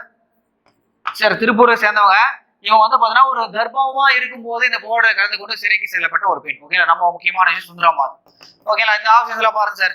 இந்த பத்மாவதி ஆசார், இந்த பத்மாவதி ஆசாரம் பாருங்க சார், உப்பு சத்தியாகிரகத்தில் கலந்துட்டு இருப்பாங்க, தனிநபர் சத்தியாகிரகத்தில் கலந்துட்டு இருப்பாங்க. சரிங்களா? அந்த விஷயம் ஞாபகம் வச்சுங்க. அடுத்து பாருங்க இந்த மஞ்சு பாசினி சார், இவங்க பாத்தீங்கன்னா சொன்னா ஒரு காந்தியினுடைய மிக ஒரு முக்கியமான ஒரு ஆதரவாளர். அது மட்டும் இல்லாம காந்தி என்ன சொன்னாலும் அப்படியே கேட்கிற ஆளு இவங்க. காந்தியுடைய இந்தி பிரச்சார சபையில வந்து இவங்க தலைமை இந்த ஏற்பாடு செய்யற எல்லா வேலையும் பார்த்துருப்பாங்க. காந்தி இங்க சென்னைக்கு வரும்போது அவங்க ஏகப்பட்ட ஏற்பாடுகள் எல்லாமே செஞ்சு கொடுத்துருப்பாங்க. ஓகேங்களா? அது மட்டும் இல்லாம பால மந்திரர் என்ற ஒரு முக்கியமான விஷயம், நகரத்தில் கைவிடப்பட்ட ஒரு குழந்தைகளுக்கு பால மந்திரர் என்ற ஒரு இதுவும் ஆரம்பிச்சிருப்பாங்க. சரிங்களா? பால மந்திரர் நகரத்தில் கைவிடப்பட்ட குழந்தைகளுக்கான ஒரு விடுதி அது. சரிங்களா? இது வந்து பாத்தீங்கன்னா 1949 நம்முடைய யாரு காமராசர் போய் இது பார்த்துருப்பார். சரிங்களா? இதெல்லாம் பார்த்துதான் அவர் வந்து காமராஜர் பிற்காலத்துல ரொம்ப குழந்தைகளுக்கு இறங்கி வேலை செஞ்சுக்காரு. ஓகேங்களா? மஞ்சு பாசினி இந்த சுவர்ணத்தாள் சார், இவங்க வந்து பாத்தீங்கன்னா பெரிய விஷயம்லாம் இல்லை சார், அதே விஷயம் தான். அந்த காதி இயக்கம் சொல்லுவாங்க பாத்தீங்களா, அதுல ஈடுபட்டவங்க. காதி இயக்கம், காதி இயக்கம் இதுல வந்து ஈடுபட்ட ஒரு பெண். இவங்க திருப்பதை சேர்ந்தவங்க தான். சரிங்களா? அதை ஞாபகம் வச்சுங்க. சரி, ஓகே சார். அடுத்த கொஸ்டின் பாருங்க. தவறான கூற்றைக்கு வந்து தேர்வு செய்ய கொடுத்துருக்காங்க. இந்திய தேசிய ராணுவத்தில் ஜான்சி ராணி பெரியில் பெண்கள் படை உருவாக்கப்பட்டது. கரெக்ட் தான், உருவாக்கப்பட்டது. ஏன்னா உங்களுக்கு நீரு படை, காந்தி படை, அடுத்து ஜான்சி ராணி படை இந்திய தேசிய ராணுவத்தில் INA. இந்திய தேசிய ராணுவத்தினுடைய தலைவர் வந்து லட்சுமி சேகலா. தப்பு. இந்த ஜான்சி ராணியுடைய படையினுடைய பிரிவு தலைவர் தான் யார்? இந்த லட்சுமி சேகர். ஆனா இந்த இந்திய தேசிய ராணுவத்துடைய தலைவர் யார்? ஃபர்ஸ்ட் மோகன் சிங் இருப்பார், அடுத்து போய் யாரு? நேதாஜி அது வாங்கிப்பாரு. ஓகேங்களா? அது மட்டும் இல்லாம இந்த லட்சுமி சேகர் வந்து பாத்தீங்கன்னா உங்களுக்கே தெரியும், நேதாஜி வந்து சிங்கப்பூர்ல வந்து பாத்தீங்கன்னா தற்கால ஒரு அமைச்சரவை ஓபன் பண்ணிருப்பாங்க. அதுல நம்முடைய லட்சுமி சேகரும் சிதம்பரம் லோகநாதன் என்று சொல்லக்கூடிய தமிழரும் 2 பேர் என்ன பண்ணிருப்பாங்க அப்படின்னா அமைச்சர் பதவியில இருந்திருப்பாங்க. சிதம்பரம் லோகநாதன், சிதம்பரம் லோகநாதன் சார் இவங்க வந்து பாத்தீங்கன்னா ரொம்ப முக்கியமான. அது மட்டும் இல்லாம ராஜாமணி, ஜானகி போன்ற முக்கியமான தலைவர்கள் எல்லாம் வந்து ஐயனில இருந்து உருவாகிருப்பாங்க. ஓகேங்களா? சரி, ஓகே சார். இன்னைக்கு வந்து பாத்தீங்கன்னா நம்ம 35 விஷயங்கள்ல பார்த்தோம். அது மட்டும் இல்லாம இந்த யூனிட் 8ல வந்து பாத்தீங்கன்னா ஒரு தலைவர்களை பத்தியும் பாத்தீங்கன்னா நல்ல எல்லா விஷயங்களும் தெரிஞ்சு வச்சு ரொம்ப நல்லது. எல்லா எக்ஸாம்லயுமே அதை கேட்பாங்க. ஓகேங்களா? தமிழ்லையும் கேட்பாங்க. அதை கேப்டன் சேகர் பத்தி தமிழ்ல கேட்கறதுக்கான வாய்ப்புகள் இருக்கு. ஓகேங்களா? இப்போ அது மட்டும் இல்லாம தமிழக விடுதலை போராட்டத்தில் பெண்களுடைய பங்கு அப்படின்னாவே சார் அதை எதிரே கேட்பாங்க, தமிழ்லையும் கேட்பாங்க, யூனிட் 8லயும் கேட்பாங்க. அதை தெளிவா படிச்சு வச்சு மேக்ஸிமம் தமிழ்ல நிறைய அதை ரீட் பண்ணி படிச்சு வச்சுக்கா ஞாபகம் வச்சு. ஓகேங்களா? சரி, ஓகே சார். அடுத்த இதுல பார்க்கலாம். பை. ஹாய் ஸ்டூடெண்ட்ஸ், முடிச்சிருக்கேன். அடுத்து நம்ம பார்க்கும்போது எக்கனாமிக்ஸோட அடுத்த டாபிக் நம்ம பார்க்க போறோம். ஓகே, எக்கனாமிக்ஸோடைய 3வது டாபிக்கா நம்ம இந்த டிஸ்கஷன் ஸ்டார்ட் பண்றோம். இது ஒரு 25 கொஸ்டின் பார்க்க போறோம். ஒரு டாபிக் என்ன பார்த்தீங்கன்னா இந்திய பொருளாதார அமைப்பு, structure of Indian economy, employment generation பத்தி, லேண்ட் ரிஃபார்ம்ஸ் பத்தி, அப்புறம் வந்து அக்ரிகல்ச்சர் பத்தி. இது 3மே வந்து அக்ரிகல்ச்சர் தொடர்பான டாபிக் தான். எல்லாமே அப்படியே அது ரிலேட்டடா இருக்கும். அடுத்து அக்ரிகல்ச்சர் தொடர்பான பாருங்க, வேளாண்மையில் அறிவியல் தொழில்நுட்பத்தின் பயன்பாடு, application science and technology in agriculture. அப்புறம் வந்து இண்டஸ்ட்ரியல் growth, இந்தியாவுடைய தொழில்துறை வளர்ச்சி. ஓகேங்களா? இந்த 3 டாபிக்ல இருந்து இப்போ 25 கொஸ்டின் பார்க்க போறோம். ஓகே, ஃபர்ஸ்ட் கொஸ்டின் பார்க்கலாமா? அக்ரிகல்ச்சர் பத்தி ஒரு ஃபர்ஸ்ட் கொஸ்டின். அப்போ அக்ரிகல்ச்சர்ல இந்தியாவுக்கு அக்ரிகல்ச்சர் தான் பேக் போன் ஆஃப் இந்தியா அப்படின்னு சொல்லுவாங்க. இந்தியாவுடைய முதுகெலும்பேங்கிறது விவசாயம் சொல்றாங்க. ஏன் அப்படின்னா அதுதான் அதிகமான வேலை வாய்ப்பு, அதுதான் அதிகமான மூலப்பொருட்களை நம்பி இருக்கிறது. ஓகேங்களா? அதனாலதான் அதை இந்தியா வந்து நம்மளுடைய ஜிடிபியில பங்கு கம்மியா இருந்தாலும் அதுதான் வந்து இந்தியாவுடைய முதுகெலும்புன்னு சொல்றாங்க. ஏன்னா வேலை வாய்ப்பு இருக்காங்க. அப்போ அப்படி பார்க்கும்போது இந்த விவசாயத்துல முக்கியமாக எடுக்கப்பட்ட வேளாண்மையில முக்கியமாக எடுக்கப்பட்ட முன்னெடுப்புகளை பார்க்கும்போது கிரீன் ரெவல்யூஷன் அப்படின்னு சொல்லுவாங்க. ஓகேங்களா? பசுமை புரட்சி அப்படின்னு சொல்லுவாங்க. ஓகே, இந்த கிரீன் ரெவல்யூஷன் எதுக்காக ஸ்டார்ட் பண்ணப்பட்டது? இந்தியாவில் மிகப்பெரிய பஞ்சம் தொடர்ந்து பசி, பட்னி, சாவு, ஏகப்பட்ட விஷயம் நடந்தது. அப்ப கிரீன் ரெவல்யூஷன் வந்து மெக்சிகோல நார்மன் போர்லாம் அப்படி ஒரு நபர் வந்து அந்த கான்செப்டை கொண்டு வந்த கிரீன் ரெவல்யூஷன். அப்போ அதே கான்செப்ட் இங்க இந்திரா காந்தி அவர்கள் வந்து நடைமுறைப்படுத்த விரும்பினாங்க. அதுக்கு தலைவராக MS சுவாமிநாதன் நியமிச்சு கிரீன் ரெவல்யூஷன் 1965 ஸ்டார்ட் பண்ணி 67 முழு மூச்சு நடைமுறைப்படுத்தி இருப்பாங்க. அது இந்தியாவில் மிகப்பெரிய வெற்றியை ஈட்டியது. ஆனா அது எதுக்கு மட்டும் தான் போக்கஸ் பண்ணது அப்படின்னா கோதுமையும் பேடி, இந்த 2 பயிர்களுக்கு மட்டும் தான் அதிகமான முக்கியத்துவம் கொடுத்தது. அப்போ மீதி இருக்கக்கூடிய பயிர்களுக்கு எல்லாத்துக்கும் என்ன சொல்லுவோம்னா ரெயின்போ ரெவல்யூஷன் அப்படின்னு சொல்லுவாங்க. ரெயின்போ ரெவல்யூஷன், வானவில் புரட்சி அப்படின்னு சொல்லுவாங்க. அதாவது எப்படி நம்ம வானவில் நிறைய கலர் இருக்கோ அதே மாதிரி ஒவ்வொரு கலருக்கும் ஒவ்வொரு ப்ராடக்டை வந்து சூஸ் பண்ணி வச்சிருப்பாங்க. ஃபார் எக்ஸாம்பிள் வந்து பிங்க் ரெவல்யூஷன் அப்படின்னா இளஞ்சிவப்பு. ஓகே, அப்ப அதுக்கு என்ன பொருள்னா 2 பொருள் இருக்கும். ஒண்ணு வெங்காயம், இன்னொன்னு மீட்னா கறி. இந்த 2 விஷயத்தையும் இளஞ்சிவப்பு புரட்சிக்கு சொல்லுவாங்க. இதே மாதிரி ஒவ்வொரு கலர் இருக்கும். ஃபார் எக்ஸாம்பிள் சாம்பல் புரட்சி அப்படின்னு கேட்டாங்கன்னா அது ஃபர்டிலைசர், உரங்களை பத்தி. அப்புறம் வந்து பாத்தீங்கன்னா ரவுண்ட் ரெவல்யூஷன் அப்படின்னா potato. Okay, red revolution tomato. ஒவ்வொரு ப்ராடக்ட்டுக்கு அது முக்கியமானது சில்வர் ஃபைபர், அப்புறம் வந்து கோல்டன் ஃபைபர். இந்த 2க்கும் என்ன அப்படின்னா சில்வர் ஃபைபர்னா காட்டன், கோல்டன் ஃபைபர் அப்படின்னா ஜூட், சணல் உற்பத்தி குறிக்கக்கூடிய விஷயங்கள். ஓகேங்களா? ரைட், எடுத்து பார்க்கலாமா? அடுத்து விவசாய விதைக்குழு எந்த வருடம் ஏற்படுத்தப்பட்டது அப்படின்னு சொல்றாங்க. அக்ரிகல்ச்சர் தொடர்பாக அக்ரிகல்ச்சர்ல இந்தியாவுல என்ன ஒரு கஷ்டம் இருக்குது? ஓகேங்களா? அக்ரிகல்ச்சர்ல இந்தியா என்னென்ன கஷ்டங்களை ஃபேஸ் பண்ணுது அப்படின்னு பாத்தீங்கன்னா, ஒண்ணு விவசாயி தன்னுடைய பொருளுக்கு அவன் விலை நிர்ணயம் பண்ண முடியல, விளைவிச்ச பொருட்களுக்கு போதுமான வருமானம் கிடைக்கல. அப்புறம் லேண்ட் டிஸ்இன்டகிரேஷன் சொல்லுவாங்க, நிலம் பிரிஞ்சு தனித்தனியா கிடக்குது. ஓகே, அப்புறம் விவசாயம் செய்வதற்கு கடனுதவி கிடைப்பது கிடையாது. இது மாதிரி நிறைய சிக்கல்கள் இருக்குது. நிறைய லேண்ட் வச்சு விவசாயம் பண்ணா நமக்கு வந்து என்ன இருக்கு அப்படின்னா பயனுள்ளதா இருக்குது. ஆனா சின்ன லேண்ட் வச்சு விவசாயம் பண்ணா நமக்கு பயனற்றதா இருக்குது. சரி, பார்க்கலாம். ஓகேங்களா? அப்போ இது இப்படிப்பட்ட விவசாயிகள் கஷ்டப்படுறாங்கன்னா அதுக்கு ஒவ்வொரு விஷயத்தையும் கஷ்டப்படுவதை நிவர்த்தி செய்வதற்காக ஒரு ஸ்கீம் இருக்கு. ஃபார் எக்ஸாம்பிள் விவசாய உள்ளீடு பொருட்களான உரம், அப்புறம் வந்து விதைகள், இதெல்லாம் வாங்குவதற்காக PM கிசான் கிரெடிட் கார்டு, இந்த மாதிரி ஸ்கீம் எல்லாம் கொண்டு வந்திருக்காங்க. அதே மாதிரி இங்க விவசாயியுடைய விலைகளை நிர்ணயம் பண்ணுவதற்காக வாங்குவதற்காக விவசாய விலைக்குழு அக்ரிகல்ச்சர் பிரைஸ் கமிஷன் அப்படின்னு ஒரு அமைப்பு வந்து உருவாக்கியிருக்காங்க. எந்த ஒரு உருவாக்கப்பட்டது அப்படின்னு கேட்டாங்கன்னா 1965ஆம் ஆண்டு உருவாக்கப்பட்டது. இதே மாதிரி ஏபிஎம்சி அப்படின்னு சொல்லுவாங்க, அக்ரிகல்ச்சர் ப்ராடக்ட் மார்க்கெட்டிங் கமிட்டி அப்படின்னு சொல்லுவாங்க. அது 1963ஆம் ஆண்டு உருவாக்கப்பட்டது. அது தொடர்பாக நபார்டு வங்கி 1982ஆம் ஆண்டு உருவாக்கப்பட்டது. இதெல்லாம் விவசாய தொடர்பான முன்னெடுப்புகள். சரிங்களா? விலைக்குழு 1963. அடுத்து இந்தியாவில் அதிக அளவு மறைமுக வேலையின்மை நிலவும். விவசாயத்தை பத்தி பேசுறாங்க, இங்க டாபிக்ல வேலையின்மை பத்தி பேசுறாங்க. வேலையின்மையில வகைகள் நிறைய இருக்கு. ஓகே, டைப்ஸ் ஆஃப் அன்எம்ப்ளாய்மெண்ட் அப்படின்னு சொல்லிட்டு ஒரு டாபிக்கே இருக்கும், புக்ல கூட கொடுத்துருப்போம். ஓகேங்களா? அன்எம்ப்ளாய்மெண்ட் சிச்சுவேஷன் என்ன அப்படின்னா, ஒருத்தருக்கு வேலை செய்யாம இருக்கிறது அன்எம்ப்ளாய்மெண்ட் கிடையாது. சரி, வேலை கிடைக்காம இருக்கிறது அன்எம்ப்ளாய்மெண்ட் கிடையாது. ஓகேங்களா? அவரு வாலண்டரியாவே எனக்கு வந்து வேலை வேணாம், நான் சும்மா இருக்கிறேன், எனக்கு படிச்சதுக்குரிய வேலை தான் வேணும், அதுக்கு நான் சும்மா இருக்கிறேன், இந்த மாதிரி சிச்சுவேஷன்ல வந்து அன்எம்ப்ளாய்மெண்ட் சொல்ல மாட்டாங்க. சரிங்களா? அதாவது அவருக்குரிய போதுமான சம்பளத்துல வேலை இருக்குதா? ஓகேங்களா? நார்மலா ஒரு பையன் இருக்கிறான், அந்த பையன் ஏதோ டிகிரி படிச்சிருக்கான், அவனுக்கு ஒரு சாதாரண வேலை இருக்குது, ஆனா அவன் போகல, அது அன்எம்ப்ளாய்மெண்ட், அது எம்ப்ளாய்மெண்ட் தான். ஓகே, அப்போ அன்எம்ப்ளாய்மெண்ட்னா வேலையே கிடைக்காத சிச்சுவேஷன் தான் அன்எம்ப்ளாய்மெண்ட் அப்படின்னு சொல்லுவாங்க. இது சமீப காலத்துல இந்தியாவில் அதிகமா இருக்கக்கூடியது அன்எம்ப்ளாய்மெண்ட். அப்ப நிறைய வகை இருக்கு. ஒரு சில வகை என்ன சொல்லுவாங்கன்னா சீசனல் அன்எம்ப்ளாய்மெண்ட் அப்படின்னு சொல்லுவாங்க. அதாவது பருவகால வேலையின்மை. ஒரு வேலை பார்த்தே இருப்பான், ஆனா வந்து இந்த பருவகாலம் மாறினதுனால அந்த வேலை அவனுக்கு வந்து அந்த வேலை வந்து கை கொடுக்காது. ஃபார் எக்ஸாம்பிள் ஐஸ்கிரீம் வியாபாரி. ஓகேதா? ஒரு ஊருக்கா போயிட்டு ஐஸ்கிரீம் விற்பாங்கல்ல வண்டிகள்ல, அந்த வியாபாரம் சம்மர் சீசன் நல்லா இருக்கும், ஆனா வின்டர் சீசன்ல யாருமே ஐஸ்கிரீம் வாங்க மாட்டாங்க. வின்டர் சீசன்ல ஐஸ்கிரீம் வாங்காதனால அப்போ அவனுக்கு ஜாப் லாஸ் கிடைக்குது. விவசாய கூலிகள், விவசாய டைம்ல வேலை இருக்கும், மீது நாளுக்கு வேலை இருக்காது. ஓகே, அப்போ இந்த மாதிரி பருவகாலத்துக்கு ஏற்ற மாதிரி அந்த வேலையின்மை மாறுவது பருவகால வேலையின்மை, சீசனல் அன்எம்ப்ளாய்மெண்ட் அப்படின்னு நம்ம சொல்லுவோம். சரிங்களா? அப்ப இந்த அன்எம்ப்ளாய்மெண்ட்ல இன்னொரு வகை தான் இந்த டிஸ்கைஸ்ட் அன்எம்ப்ளாய்மெண்ட் அப்படின்னு சொல்லுவாங்க, மறைமுக வேலையின்மை. அதாவது எல்லாருக்கும் வேலை கிடைச்சிடும், ஆனா முழு வேலை வந்து கிடைக்காது.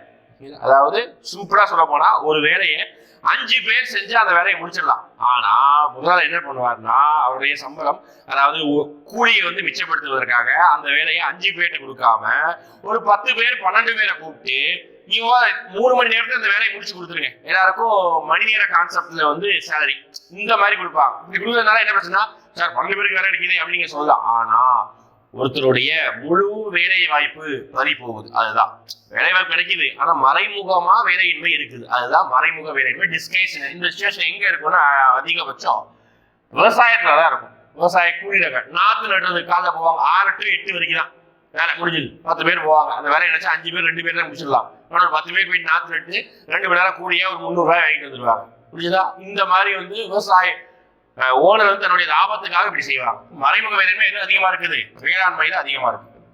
அடுத்து காரன் வாரிஸ் பிரபு கொண்டு வந்தது என்ன? ஆக்சுவலா இந்தியாவில பிஃபோர் இண்டிபெண்டன்ஸ் 47க்கு அப்புறம் விவசாயத்துக்கு என்ன கிடையாதுன்னா வரி கிடையாது. இன்றளவும் விவசாயிகளுக்கு என்ன கிடையாது? அவங்க வீட்டு லாபத்துல வரி கிடையாது. ஆனா 47க்கு முன்னாடி ராஜாக்களும் வரி போட்டாங்க, பிரிட்டிஷ்கார இந்தியாவை ரூல் பண்ணும்போது அவரும் வரி போட்டாங்க. எப்படி வரி போட்டாங்க? 3 வகையா வரி போட்டாங்க. என்னதான் சொல்லுவாங்க?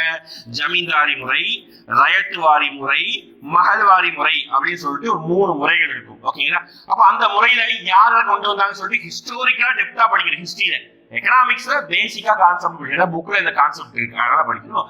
இத காரன் வாரிஸ் பிரபு கொண்டு வந்து வரிமுறை பெயர் என்ன கேட்டாங்கன்னா ஜமீன்தாரி வரிமுறை 1793ஆம் ஆண்டு கொண்டு வரப்பட்டது. அதுதான் ஜமீன்தாரி காரன் வாரிஸ், ZZ அப்படின்னு சொல்லுவாங்க. மீதி எல்லாமே ஒருத்தர் மகள்வாரி ரயத்து வாரிங்கிறது ஒருத்தர் கொண்டு வந்திருப்பாங்க. விஜய பெயிண்டிங் இந்த மாதிரி இருக்கவங்களா சேர்ந்து கொண்டு வந்திருப்பாங்க. அடுத்து பிரதம மந்திரி கிருஷி சஞ்சி யோஜனா திட்டம் இதனுடைய நோக்கம் என்ன? கிருஷி சஞ்சி யோஜனா ஸ்கீம் பத்தி படிச்சுக்கணும். இது விவசாயம் தொடர்பான ஒரு ஸ்கீம். என்ன அப்படின்னா பாசன வசதி வயல்வெளி வரை அடைய நன்று திரட்டிய முதலீடு. என்ன அப்படின்னா இந்த ஸ்கீம் மெயினா என்ன இருக்காங்க அப்படின்னா மைக்ரோ இரிகேஷன் அப்படின்னு சொல்லுவாங்க. நுண்ணீர் பாசனத்திற்காக கொண்டு வரப்பட்டதுதான் இந்த பிரதான் மந்திரி கிருஷி சஞ்சி யோஜனா. சரிங்களா? Prime minister Krishi Sinchai Yojana. ஆக்சுவலா இந்த ஸ்கீம் வந்து அந்த பாசன வசதி கால்வாய்கள் ஓரமா இருக்காம அந்த லேண்டுக்கே கொண்டு போகணும். அதுக்காக தான் டியூப் வச்சு மைக்ரோ இரிகேஷன் நுண்ணீர் பாசனத்தை கொண்டு வராங்க. அப்ப ஆன்சர் வந்து பாசன வசதி வயல்வெளி வரை அடைய நன்கு திரட்டிய முதலீடு தான். மேற்படி பயிர் காப்பீடுக்காக இருக்கக்கூடியதுதான் பிரதான் மந்திரி ஃபசல் பீமா யோஜனா, எதுக்காக? பயிர் காப்பீடுகளுக்காக. அனைத்து விவசாயிகளும் கடன் வழங்குறது வந்து நபார்டு இருக்குது, ஸ்பெஷல் கிரெடிட் கார்டு இருக்குது, இதெல்லாம் இருக்கு. அடுத்த வேற வேற ஸ்கீம்ஸ். அடுத்து பொறுத்துக்க, இங்க இருக்கக்கூடிய எல்லாமே மூலப்பொருட்கள், அது தொடர்பான தொழிற்சாலை. சிம்பிளா மேட்ச் பண்ணிடலாம், ஈஸி தான். ஓகேவா? வேளாண்மை, அது தொடர்பா என்ன இருக்கு? சிமெண்ட் வருமா, காகித ஆலை வருமா, கடல் உணவை சார்ந்து வருமா? ஞாபகம் வச்சுக்கோங்க. வேளாண்மை அப்படின்னு வந்தாலே என்னோட சர்க்கரை ஆலை போட்டுடலாம், ஒண்ணு. அடுத்து காடுகள், காடுகள் இருக்கக்கூடிய மரங்கள் அடிச்சுதான் பேப்பர் தயாரிக்கிறாங்க, காகித ஆலை, 3. தாதுக்கள் அப்படின்னா சிமெண்ட், 2. கடல் சார்ந்தாலே கடல் உணவை பதப்படுத்த 4. அப்போ 1 3 4 2 ஆன்சர் 1 3 4 1 3 2 4 தான். சாரி 1 3 2 4 1 3 2 4. Okay, option C. அதாவது இதெல்லாம் மூலப்பொருளை வச்சு இதோடைய ஃபேக்டரி வந்து நம்ம டிடெக்ட் பண்றோம். இதுதான் ஈஸியான பேசிக் தான். இதுல எது முதன்மை துறை, இரண்டாம் துறை, மூன்றாம் துறை சொல்லுவாங்க அப்படின்னு பாத்தீங்கன்னா சர்க்கரை ஆலை, சிமெண்ட் ஆலை, காகித ஆலை, உணவு பதம், இது எல்லாமே என்ன அப்படின்னு பாத்தீங்கன்னா முதன்மை துறை. இந்த வேளாண்மை, ஓகே, காடுகள், இது எல்லாமே வந்து இது எல்லாமே இரண்டாம் நிலை துறைப்பா. இந்த 2 வந்து முதன்மை துறை அப்படின்னு சொல்லுவாங்க, இந்த வேலையை பொறுத்து. அடுத்து பின்வருவனவற்றில் எது நிலத்தின் சிறப்பு இயல்பு அல்ல அப்படின்னு சொல்றாங்க. ஓகேங்களா? எது சிறப்பு இயல்பு அல்லன்னு சொல்றாங்க, not a characteristic of land அப்படின்னு சொல்றாங்க. ஓகேங்களா? என்னதான் இது? இலவசமானது. ஆமா, இலவசம் தான், ஃப்ரீ தான். ஓகே, லேண்டுங்கிறது வந்து நம்ம புதுசா உருவாக்க வேண்டிய தேவையில்லை. இது விநியோகத்தில் நிலையானது, ஃபிக்ஸ்டு சப்ளை, இதுவும் கரெக்ட் தான். It is a primary factor. இது உற்பத்தி காரணிகள்ல நிலம்ங்கிறது முதன்மை உற்பத்தி காரணி. 2ஆ வைப்பாங்கப்பா உற்பத்தி காரணிய. முதன்மை உற்பத்தி காரணி, இரண்டாம் நிலை உற்பத்தி காரணி அப்படின்னு சொல்லிட்டு 2ஆ வைப்பாங்க. அதுல முதன்மையில நிலம், அதாவது primary production factors, secondary production factors, நிலம், அப்புறம் வந்து லேபர், அதாவது ஒர்க் ஃபோர்ஸ் அப்படின்னு சொல்லுவாங்க. இரண்டாம் நிலை உற்பத்தி காரணிகள் என்னதான் வருது அப்படின்னு பாத்துக்கிட்டீங்கன்னா, இரண்டாம் நிலை உற்பத்தி காரணிகள்ல ஒண்ணு வந்து முதலீடு, இன்வெஸ்ட்மெண்ட், முதலீடு, இன்வெஸ்ட்மெண்ட். அப்புறம் இன்னொன்னு என்ன அப்படின்னு பாத்துக்கிட்டீங்கன்னா ஆண்டர்பிரனர், தொழில் முனைவோர் அப்படின்னு சொல்லுவாங்க. இவங்க 2 பேரும் இரண்டாம் நிலை. அப்போ நிலங்கிறது முதன்மை உற்பத்திக்காரர். இது ரைட்டு, இது ரைட்டு. அப்ப தப்பு எதுனா, இது அழிந்து போகக்கூடியன்னு சொல்றாங்க பாருங்க. அழிந்து போகாது. அது வந்து அதோடைய தரம் குறைந்து போகுமே தவிர நிலம் என்றும் அழிந்து போகாது. சரிங்களா? அழிந்து போகக்கூடியன்னு சொல்லிட்டாங்க. தவறு. நில வள வங்கி ரொம்ப முக்கியமானதுப்பா. விவசாயிகளுடைய கடன் வழங்கக்கூடியது வந்து லேண்ட் டெவலப்மெண்ட் பேங்க் அப்படின்னு சொல்லுவாங்க, LDB. ரொம்ப முக்கியமானது. அதாவது கோஆபரேட்டிவ் பேங்க்ல இந்த மாதிரி பெயர் சொல்லி கூப்பிடுவாங்க. ஓகேங்களா? கூட்டுறவு வங்கிகள் இந்த மாதிரி பெயர் சொல்லி கூப்பிடுவாங்க. லேண்ட் டெவலப்மெண்ட் பேங்க், நில வள வங்கி. இது முதல் முறையாக 1920களில் பஞ்சாப்ல தான் ஃபர்ஸ்ட் இந்த கோஆபரேட்டிவ் அப்படிங்கிற கான்செப்டை வந்து கொண்டு வந்தாங்க. இது ஆக்சுவலி எப்போ என்ன மாதிரியான கடனை கொடுக்கும் அப்படின்னு பாத்தீங்கன்னா, நீண்ட கால கடன் தேவைதான் கொடுக்கும். அதாவது 20 வருஷத்துல இருந்து 25 வருஷம் வரைக்கும் இருக்கக்கூடிய கடனை தான் வந்து இந்த லேண்ட் டெவலப்மெண்ட் பேங்க் வந்து கொடுக்கும். ஓகேங்களா? 1920ல பஞ்சாப்ல வந்து ஜஹாங் அப்படிங்கிற பிளேஸ்ல வந்து முதல் முறையாக உருவாக்கப்பட்டது. அடுத்து 9வது விஷயம், இந்திய அரசு புதிய தொழில் கொள்கையை அறிவித்த நாள், அதாவது நியூ இண்டஸ்ட்ரியல் பாலிசி அப்படின்னு சொல்லுவாங்க. அப்படின்னா இதுக்கு இன்னொரு பெயர் இருக்கு, LPG, லிபரலைசேஷன், பிரைவேடைசேஷன், குளோபலைசேஷன் அப்படின்னு சொல்லுவாங்க. தாராளமயமாக்கல், தனியார்மயமாக்கல், உலகமயமாக்கல். சரிங்களா? அப்போ இந்த புதிய தொழில் கொள்கை தான் இந்த அறிவித்த நாள். இது வந்து எந்த நாள் வந்து அறிவித்தாங்க அப்படின்னு சொல்றாங்க, ஜூலை 24, 1991ஆம் ஆண்டு இந்த கான்செப்ட் வந்து முதல் முறையாக கொண்டு வந்தாங்க. ஏன்னா இதுக்கு முன்னாடி பினான்சியல் கிரைசிஸ் நடைபெற்றது, அதை சமாளிப்பதற்காக இந்த திட்டம் வந்து கொண்டு வர. சரிங்களா? அடுத்து பின்வரும் சிறப்பு பொருளாதார மண்டல பற்றி உண்மையான கூற்றை குறிப்பிடுங்க. என்ன அப்படின்னா ஸ்பெஷல் எக்கனாமிக் ஜோன் அப்படின்னு சொல்லுவாங்க, செஸ். இது 2005ஆம் ஆண்டு சட்ட வடிவாக்கப்பட்டது, ஸ்பெஷல் எக்கனாமிக் ஜோன் ஆக்ட் அப்படின்னு சொல்லுவாங்க. எதுக்காக அப்படின்னா, எந்த ஊர்ல டெவலப்மெண்ட் கம்மியா இருக்கோ அது அந்த ஊர்ல இந்த ஸ்பெஷல் எக்கனாமிக் ஜோன் அப்படின்னு சொல்லிட்டு ஒண்ணு அறிவிச்சு அதுல என்ன செய்வாங்கன்னா, முதலீடு ஈர்ப்பதற்காக அதுல வரி விலக்கு. ஓகேங்களா? அதுக்கப்புறம் பாத்துக்கிட்டீங்கன்னா நமக்கு வரி விலக்கு, அதுக்கப்புறம் பாத்துக்கிட்டீங்கன்னா அதுல இருந்து எக்ஸ்போர்ட், வெளிநாடுகளுக்கு ஏற்றுமதி பண்ணுவதற்கு வந்து சலுகைகள், இந்த மாதிரி நிறைய விஷயம் கொடுப்பாங்க. அதான் ஸ்பெஷல் எக்கனாமிக் ஜோன். தமிழ்நாடு எடுத்துக்கிட்டீங்கன்னா திருநெல்வேலி மாவட்டத்துக்கு கங்கை கொண்டான், அப்ப ஸ்ரீபெரும்புத்தூர், ஓசூர், ஓகேங்களா, இது எல்லாமே வந்து ஸ்பெஷல் எக்கனாமிக் ஜோன் சொல்லுவாங்க. இது என்ன சிறப்பு அம்சம் பாருங்க, உற்பத்திக்கான மூலப்பொருட்களை வரியில்லா இறக்குமதி. இப்போ ஒரு பொருளை வந்து உற்பத்தி பண்றதுக்கு அதோட ரா மெட்டீரியல் மட்டும் வெளிநாட்டுல இருந்து இறக்குமதி பண்ணா, வேற எந்த ஊர்ல வச்சு இறக்குமதி பண்ணா வரி உண்டு. ஆனா ஸ்பெஷல் எக்கனாமிக் ஜோன் வச்சு இறக்குமதி பண்ணா வரி கிடையாது. அதே மாதிரி ஏற்றுமதி செய்யக்கூடிய பொருளுக்கு முதல் 5 ஆண்டுகள்ல என்ன கிடையாது, 100% வரி விலக்கு. 2 ஸ்டேட்மெண்ட்டும் சரியான ஸ்டேட்மெண்ட். உண்மையான கூற்று தான் இருக்கிறாங்க. எஸ், உண்மையான கூற்று சி. அடுத்து டைசல் பார்க் அப்படின்னு சொல்லுவாங்க. டைட்டில் பார்க் அப்படின்னு சொல்றோம்னா இது எதுக்காக அப்படின்னா பயோ பார்க், உயிரி பூங்கா சொல்லுவாங்க. தமிழ்நாட்டுல கொண்டு வரக்கூடிய ஒரு முக்கியமான கான்செப்ட். அடுத்து ஆக்சுவலா இது ஒரு ஆக்டே இருக்குது. 2006ஆம் ஆண்டு ஒரு சட்டம் கொண்டு வந்தாங்க, சிறு குறு நடுத்தர நிறுவன வளர்ச்சி சட்டம். அதுல பாரு, சிறு குறு, அதான் ஃபர்ஸ்ட் தான் குறு, ஆக்சுவலா மைக்ரோ அப்புறம் தான் பாத்தீங்கன்னா ஸ்மால். குறு சிறு நடுத்தர நிறுவனத்துடைய வளர்ச்சி சட்டம் 2006 கூற்றுப்படி சிறு நிறுவனத்தின் மூலதன தொகை என்ன அப்படின்னு சொல்றாங்க. சிறு அப்படின்னா ஸ்மால், அந்த கம்பெனியுடைய இன்வெஸ்ட்மெண்ட் என்ன அப்படின்னு சொல்றாங்க. ஸ்மால் அப்படின்னாலே இது இருக்கக்கூடியதுல குறைந்தபட்சத்தோட அதிகமா இருக்கும். ஓகேங்களா? அப்போ அப்படி ஒன்றும் சொல்ல முடியாது. ஆக்சுவலா இதுக்கு ஸ்கூல் புக்ல ஒரு சில டேட்டா இருக்குது. ஆனா அதெல்லாம் மாத்திட்டு கொரோனாவுக்கு பின்னாடி என்ன பண்ணிட்டாங்கன்னா அந்த டெபினிஷன் தான் மாத்திட்டாங்க. அப்போ இந்த டேட்டா அடிப்படையில் ஸ்மால் அப்படின்னாலே 25 லட்சத்துல இருந்து 5 கோடி வரைக்கும் ஒரு எந்த கம்பெனி இன்வெஸ்ட்மெண்ட்ல இருக்கோ அந்த கம்பெனி தான் ஸ்மால் கம்பெனி. யோசிப்பாரு, 5 கோடிக்குள்ள எந்த கம்பெனி இருக்கோ அதான் ஸ்மால். இப்போ மைக்ரோ அப்படின்னா குறு அப்படின்னா 0ல இருந்து 1 லட்சத்துல இருந்து 25 லட்சம் இருக்கக்கூடிய கம்பெனி எல்லாமே சிறு குறு நிறுவனம் அப்படின்னு சொல்லுவாங்க, மைக்ரோ. சரிங்களா? அடுத்து நபார்டு வங்கி எப்போது துவக்கப்பட்டது? NABARD National Bank for Agriculture Rural Development அப்படின்னு சொல்லுவாங்க. அதாவது விவசாயம் மற்றும் கிராமப்புற மேம்பாட்டிற்காக உருவாக்கப்படக்கூடிய தேசிய வங்கி தான் இந்த நபார்டு வங்கி. 1982ஆம் ஆண்டு ஜூலை மாதம் உருவாக்கப்பட்டதுதான் இந்த நபார்டு வங்கி. ஓகேங்களா? சிவராமன் குழுவுடைய பரிந்துரையின் அடிப்படையில் உருவாக்கப்பட்டதுதான் இந்த நபார்டு வங்கி. ஓகே, இந்த நபார்டு வங்கி பாத்தீங்கன்னா பேங்க் எண்ட் பேங்க் அப்படின்னு சொல்லுவாங்க. வங்கிகளுக்கு பின்புறமாக இருந்து கடனை கொடுத்து விவசாயத்துக்கு கடனை வாங்கக்கூடியது, அதுதான் இந்த நபார்டு வங்கி. இரண்டாவது பசுமை புரட்சி நோக்கம். முதல் பசுமை புரட்சி நான் சொன்னேன் 1965க்கு பின்பு கொண்டு வந்தாங்க.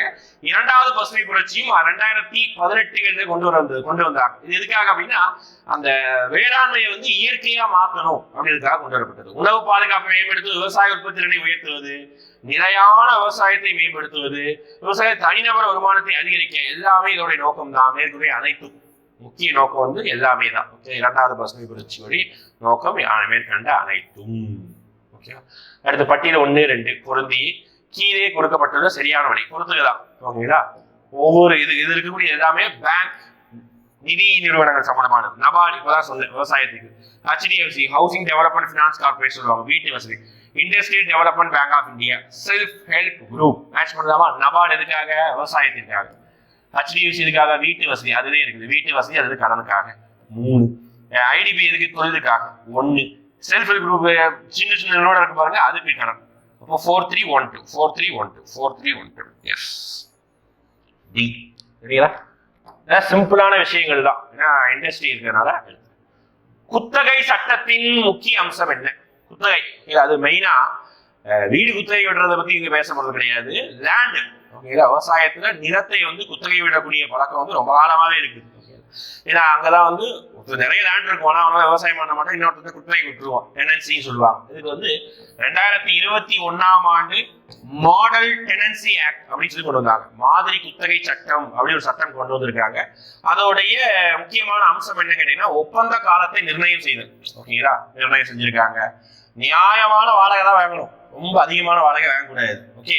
அடுத்து நிலத்தை வாங்கும் உரிமை அவருக்கு உண்டு. ஓகே, இந்த 3த்தையும் இந்த ஆக்ட்ல சட்டத்துல ஆட் பண்ணிருக்காங்க. அப்போ 1, 2, 3 இதெல்லாம் இதுக்கு முன்னாடி சட்டம் வருவதற்கு முன்னாடி குறைபாடுகளா இருந்தது. இப்போ அந்த குறைபாடுகளை எல்லாம் நிவர்த்தி செஞ்சிட்டாங்க. மேக் இன் இந்தியா ஸ்கீம் எப்பொழுது உருவாக்கப்பட்டது? ஓகேங்களா? The date of year of launch the program of Make in India அப்படின்னு சொல்றாங்க. ரொம்ப முக்கியமானது. என்ன சார் வித்தியாசம் மேட் இன் இந்தியாவுக்கும் மேக் இன் இந்தியாவுக்கும்? மேட் இன் இந்தியா அப்படின்னா இந்திய கம்பெனி ஓனர் இந்தியாவில் உற்பத்தி செஞ்சா அதுக்கு பேரு made in India. Make in India அப்படின்னா வெளிநாட்டு கம்பெனி ஓனரா இருக்கலாம், ஆனா அந்த பொருள் இந்தியாவில் வைத்து உற்பத்தி செஞ்சால் அதுக்கு பேர் தான் மேக் இன் இந்தியா திட்டம் அப்படின்னு நம்ம சொல்றோம். சரிங்களா? ரைட். அப்ப இது ப்ரோக்ராம் எப்போ கொண்டு வரப்பட்டது அப்படின்னு பார்த்தீங்கன்னா கிட்டத்தட்ட செப்டம்பர் 25, 2014ஆம் ஆண்டு கொண்டு வரப்பட்டதுதான் இது. அப்புறம் stand up India, start up India, இந்த மாதிரி திட்டங்கள் எல்லாமே இந்தியாவுடைய தொழில்துறை வளர்ச்சிக்காக கொண்டு வரப்பட்டது. மேக் இன் இந்தியாவுடைய லோகோ என்ன கேட்டாங்கன்னா சிங்கம், லயன் தான் அதோடைய லோகோ. சரிங்களா? நீங்க பார்த்துருப்பீங்க நிறைய ப்ராடக்ட்ல பாருங்க சிங்கத்தோடைய சின்னத்தை கொடுத்துருப்பாங்க. சரிங்களா? அடுத்து PM கதி சக்தி பொருளாதார வளர்ச்சி நிலையான வளர்ச்சிக்கான அணுகுமுறைக்கான டேஷ் இது கவனம் செலுத்துது அப்படின்னா பன்முக இணைவு. மல்டி மாடல் கனெக்டிவிட்டி, அதாவது ரோடு, ரயில்வே, போர்ட் கனெக்டிவிட்டி எல்லாத்தையும் ஒரு கனெக்டிவிட்டி கொண்டு வந்து இந்தியாவுடைய எக்கனாமி டெவலப் பண்றதுக்கு பேர் தான் பன்முக இணைவு, மல்டி மாடல் கனெக்டிவிட்டி அப்படின்னு சொல்றாங்க. சரியா? அடுத்து மண் வளத்தை மேம்படுத்துதல், மழை நீர் சேகரிப்பை கட்டுப்படுத்துதல், கட்டாயப்படுத்துதல். இது ரெண்டு எதோட தொடர்புடையவை பாருங்க.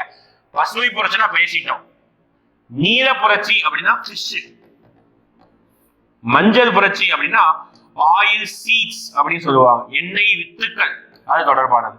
ஆனா இந்த மண் வளத்தை மேம்படுத்துது, மழை நீர் சேகரிப்பை கட்டாயப்படுத்துது, இந்த ரெண்டு எதனுடன் தொடர்புடையது அப்படின்னா பசுமையான புரட்சி அப்படின்னு சொல்லுவாங்க. எவர் கிரீன் ரெவல்யூஷன் அப்படின்னு சொன்னாங்கன்னா அது இதுதான். சரிங்களா? அடுத்து இந்திய பொருளாதாரம் இதன் மூலம் குறிக்கப்படுகிறது அப்படின்னு சொல்றாங்க. அதாவது இந்திய பொருளாதாரத்துடைய இயல்புகளை பார்க்கலாம். இதெல்லாம் இந்தியாவுல தலா வருமானங்கிறது ரொம்ப கம்மி தான். தலா வருமானத்துக்கு ஃபார்முலா என்ன? நேஷனல் இன்கம், தேசிய வருமானம் divided by total population in India. Okay, மொத்த நாட்டு மக்கள் தொகை. இதை நம்ம டிவைட் பண்ணும்போது என்னதான் இந்தியாவுக்கு நேஷனல் இன்கம் அதிகமா இருந்தாலும் இந்தியாவுடைய மக்கள் தொகை ரொம்ப அதிகம். அதனால அதை டிவைட் பண்ணும்போது அதோடைய வேல்யூவை குறைச்சிடுது. இந்தியாவுடைய தலா வருமானம் மற்ற நாடுகள் வளர்ந்த நாடுகளை கம்பேர் பண்ணும்போது நமக்கு ரொம்ப கம்மி தான். அதனாலதான் குறைந்த தலா வருமானம். கரெக்ட். உழைக்கும் மக்கள் அதிக விகிதத்தில் தொழிற்சாலைகளில் ஈடுபட்டுள்ளமை அப்படின்னு சொல்றாங்க. எஸ், ஓகேடா? கிடையாது. இந்தியாவில வந்து உழைக்கும் மக்கள் வந்து அதிகமாக வந்து விவசாயத்துல தான் ஈடுபட்டிருக்காங்களே தவிர தொழிற்சாலையில ஈடுபடல. ஓகேங்களா? இங்க அதுதான் சொல்லிருக்காங்க, தொழிற்சாலை சொல்லிருக்காங்க. தவறு. நான் சொன்னேன் ஃபர்ஸ்ட் கொஸ்டின் இந்தியாவோட முதுகெலும்பு என்னது? விவசாயம். ஏன் சொல்றேன்? அதிகமான பேர் அதுதான் வேலை பார்க்கறாங்க. இப்படி இந்தியாவில் அதிகமான பேர் தொழிற்சாலைகளை வேலை பார்த்திருந்தா இந்தியா எப்போ டெவலப்டு கண்ட்ரியா மாறி இருக்கும். சரிங்களா? தப்பு. மேம்படுத்தப்பட்ட மூலதன உருவாக்கம். எஸ், ரீசன்ட் ட்ரெண்ட்ல இந்தியாவுடைய கேபிட்டல் ஃபார்மேஷன் கொஞ்சம் கொஞ்சமா அப்படி உயர்ந்துகிட்டே இருக்கு. ஓகேங்களா? 3 ரைட்டு. வேலை வாய்ப்பு சிக்கல் கிடையாது, வேலை இன்மையில் தான் சிக்கல். நமக்கு வேலை வாய்ப்புல பிரச்சனை கிடையாது, வேலையே இல்லை. அன்எம்ப்ளாய்மெண்ட் தான் இந்தியாவோட ப்ராப்ளமே தவிர எம்ப்ளாய்மெண்ட் தான் ப்ராப்ளம் கிடையாது. ஓகே, அப்ப இது தவறு. 1, 3 மட்டும் தான் சரி. Yes, answer B. தெளிவா இதெல்லாம் வந்து மனப்பாடம் பண்ணா ஒன்றும் சொல்லாது. ஓகேவா? இதெல்லாம் புரிஞ்சுக்கணும். இந்தியாவோட எக்கனாமி புரிஞ்சுக்கிட்டு படிச்சா இதெல்லாம் ஈஸியா இருக்கும். இது ஈஸியான கொஸ்டின். நிகராங்கிற வார்த்தை வந்தாலே நல்லா ஞாபகம் வச்சுக்கணும். நெட்டுங்கிற வார்த்தை வந்தாலே பெருசா இருக்கிற ஒரு வேல்யூவையும் இன்னொரு வேல்யூவும் மைனஸ் பண்ணாதான் நெட்டுங்கிறது. ஓகே, இப்போ மைனஸ்ங்கிற வார்த்தை எங்கதான் இருக்கோ அதை மட்டும் டிக் பண்ணு, மீதி எல்லாத்தையும் அடிச்சிடும். ஓகேவா? அப்போ இந்த ஏற்றுமதி மைனஸ் இறக்குமதி அவ்வளவுதான். இப்போ நிகரங்கிற வார்த்தை வந்தாலே இதுதான், ஒரு விஷயம் மைனஸ் இன்னொரு விஷயம் தான். அப்ப ஏற்றுமதி மைனஸ் இறக்குமதிங்கிறது நிகர ஏற்றுமதிக்கு சமம். அடுத்து ஏற்றுமதி கொள்கை எந்த ஆண்டு கொண்டு வரப்பட்டது அப்படின்னு கேட்டாங்கன்னா, எல்பிஜி திட்டம் வந்ததுக்கு அப்புறம் இந்தியாவில் நிறைய பாலிசி கொண்டு வர தேவை இருந்தது. அதன் அடிப்படையில் ஏற்றுமதி கொள்கை 1992ஆம் ஆண்டு 97 வரைக்கும் கொண்டு வரப்பட்டது ஏற்றுமதி கொள்கை. அதே மாதிரி ஏற்றுமதி வங்கி, ஏற்றுமதி இறக்குமதி வங்கி வந்து 1982ஆம் ஆண்டு கொண்டு வரப்பட்டது. அடுத்து steel authority of India, steel எங்க இருக்குது? தமிழ்நாட்டுல இருக்குது. தமிழ்நாட்டுல சேலம்ல இருக்குது. இந்தியாவில் இருக்கக்கூடிய one of the steel manufacturing கம்பெனில பெஸ்ட் கம்பெனினா அது வந்து ஸ்டீல் தான்.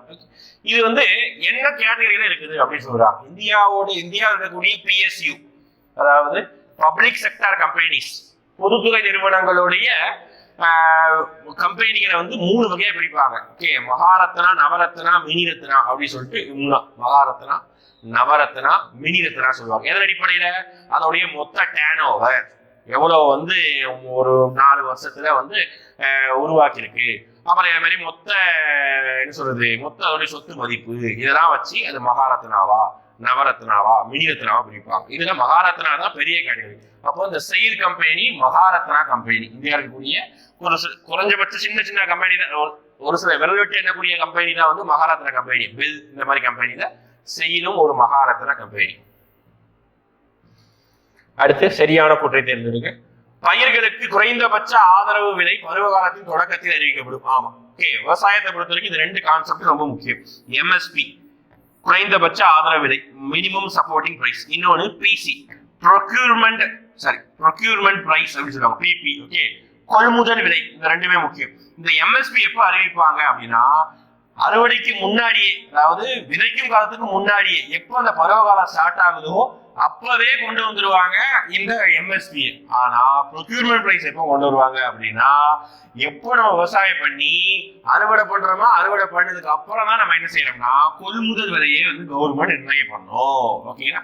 அப்போ இது ஃபர்ஸ்ட் நிர்ணயம் பண்ணுவாங்க, இது செகண்ட் நிர்ணயம் பண்ணுவாங்க. இதை விட இது எப்பொழுதும் பெரியதாக தான் இருக்கும். ஓகேங்களா?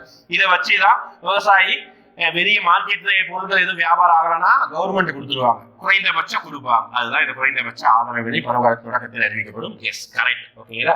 அடுத்து தேசிய உணவு பாதுகாப்பு சட்டம் தமிழ்நாட்டில் நவம்பர் 1, 2013 நடைமுறைப்படுத்தப்பட்டது. இதை பாருங்க, தேசிய உணவு பாதுகாப்பு சட்டம் வேணா உருவாக்கப்பட்டது 2013. ஆனா நம்ம அப்பவே இதை நம்ம நடைமுறைப்படுத்தல.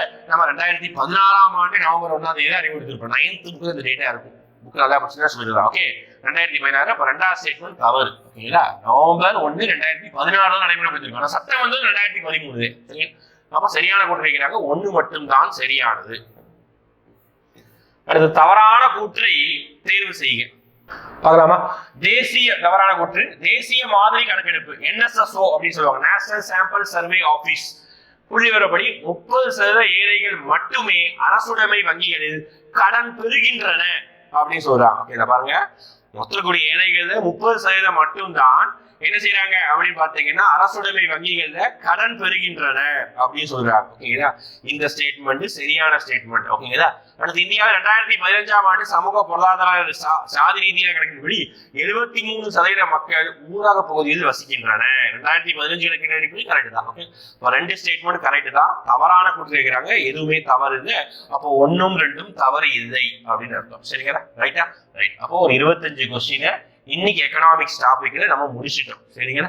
ரைட். இப்போ அடுத்த டாபிக்ல எக்கனாமிக்ஸ் கடைசி பார்ட் ஆஃப் சிலபஸ் வந்து நம்ம டிஸ்கஷன் போடுவோம். அதுதான் எக்கனாமிக்ஸ் கடைசி டிஸ்கஷன். ஓகே, இது இல்லாம அடுத்தடுத்த சப்ஜெக்ட்டுக்கு வேற டிஸ்கஷன் வீடியோவும் போயிட்டு இருக்குது. அதையும் அப்படியே கண்டினியூவா ஃபாலோ பண்ணிட்டு வாட்ச் பண்ணிட்டே வாங்க. ஓகேங்களா? தேங்க்யூ.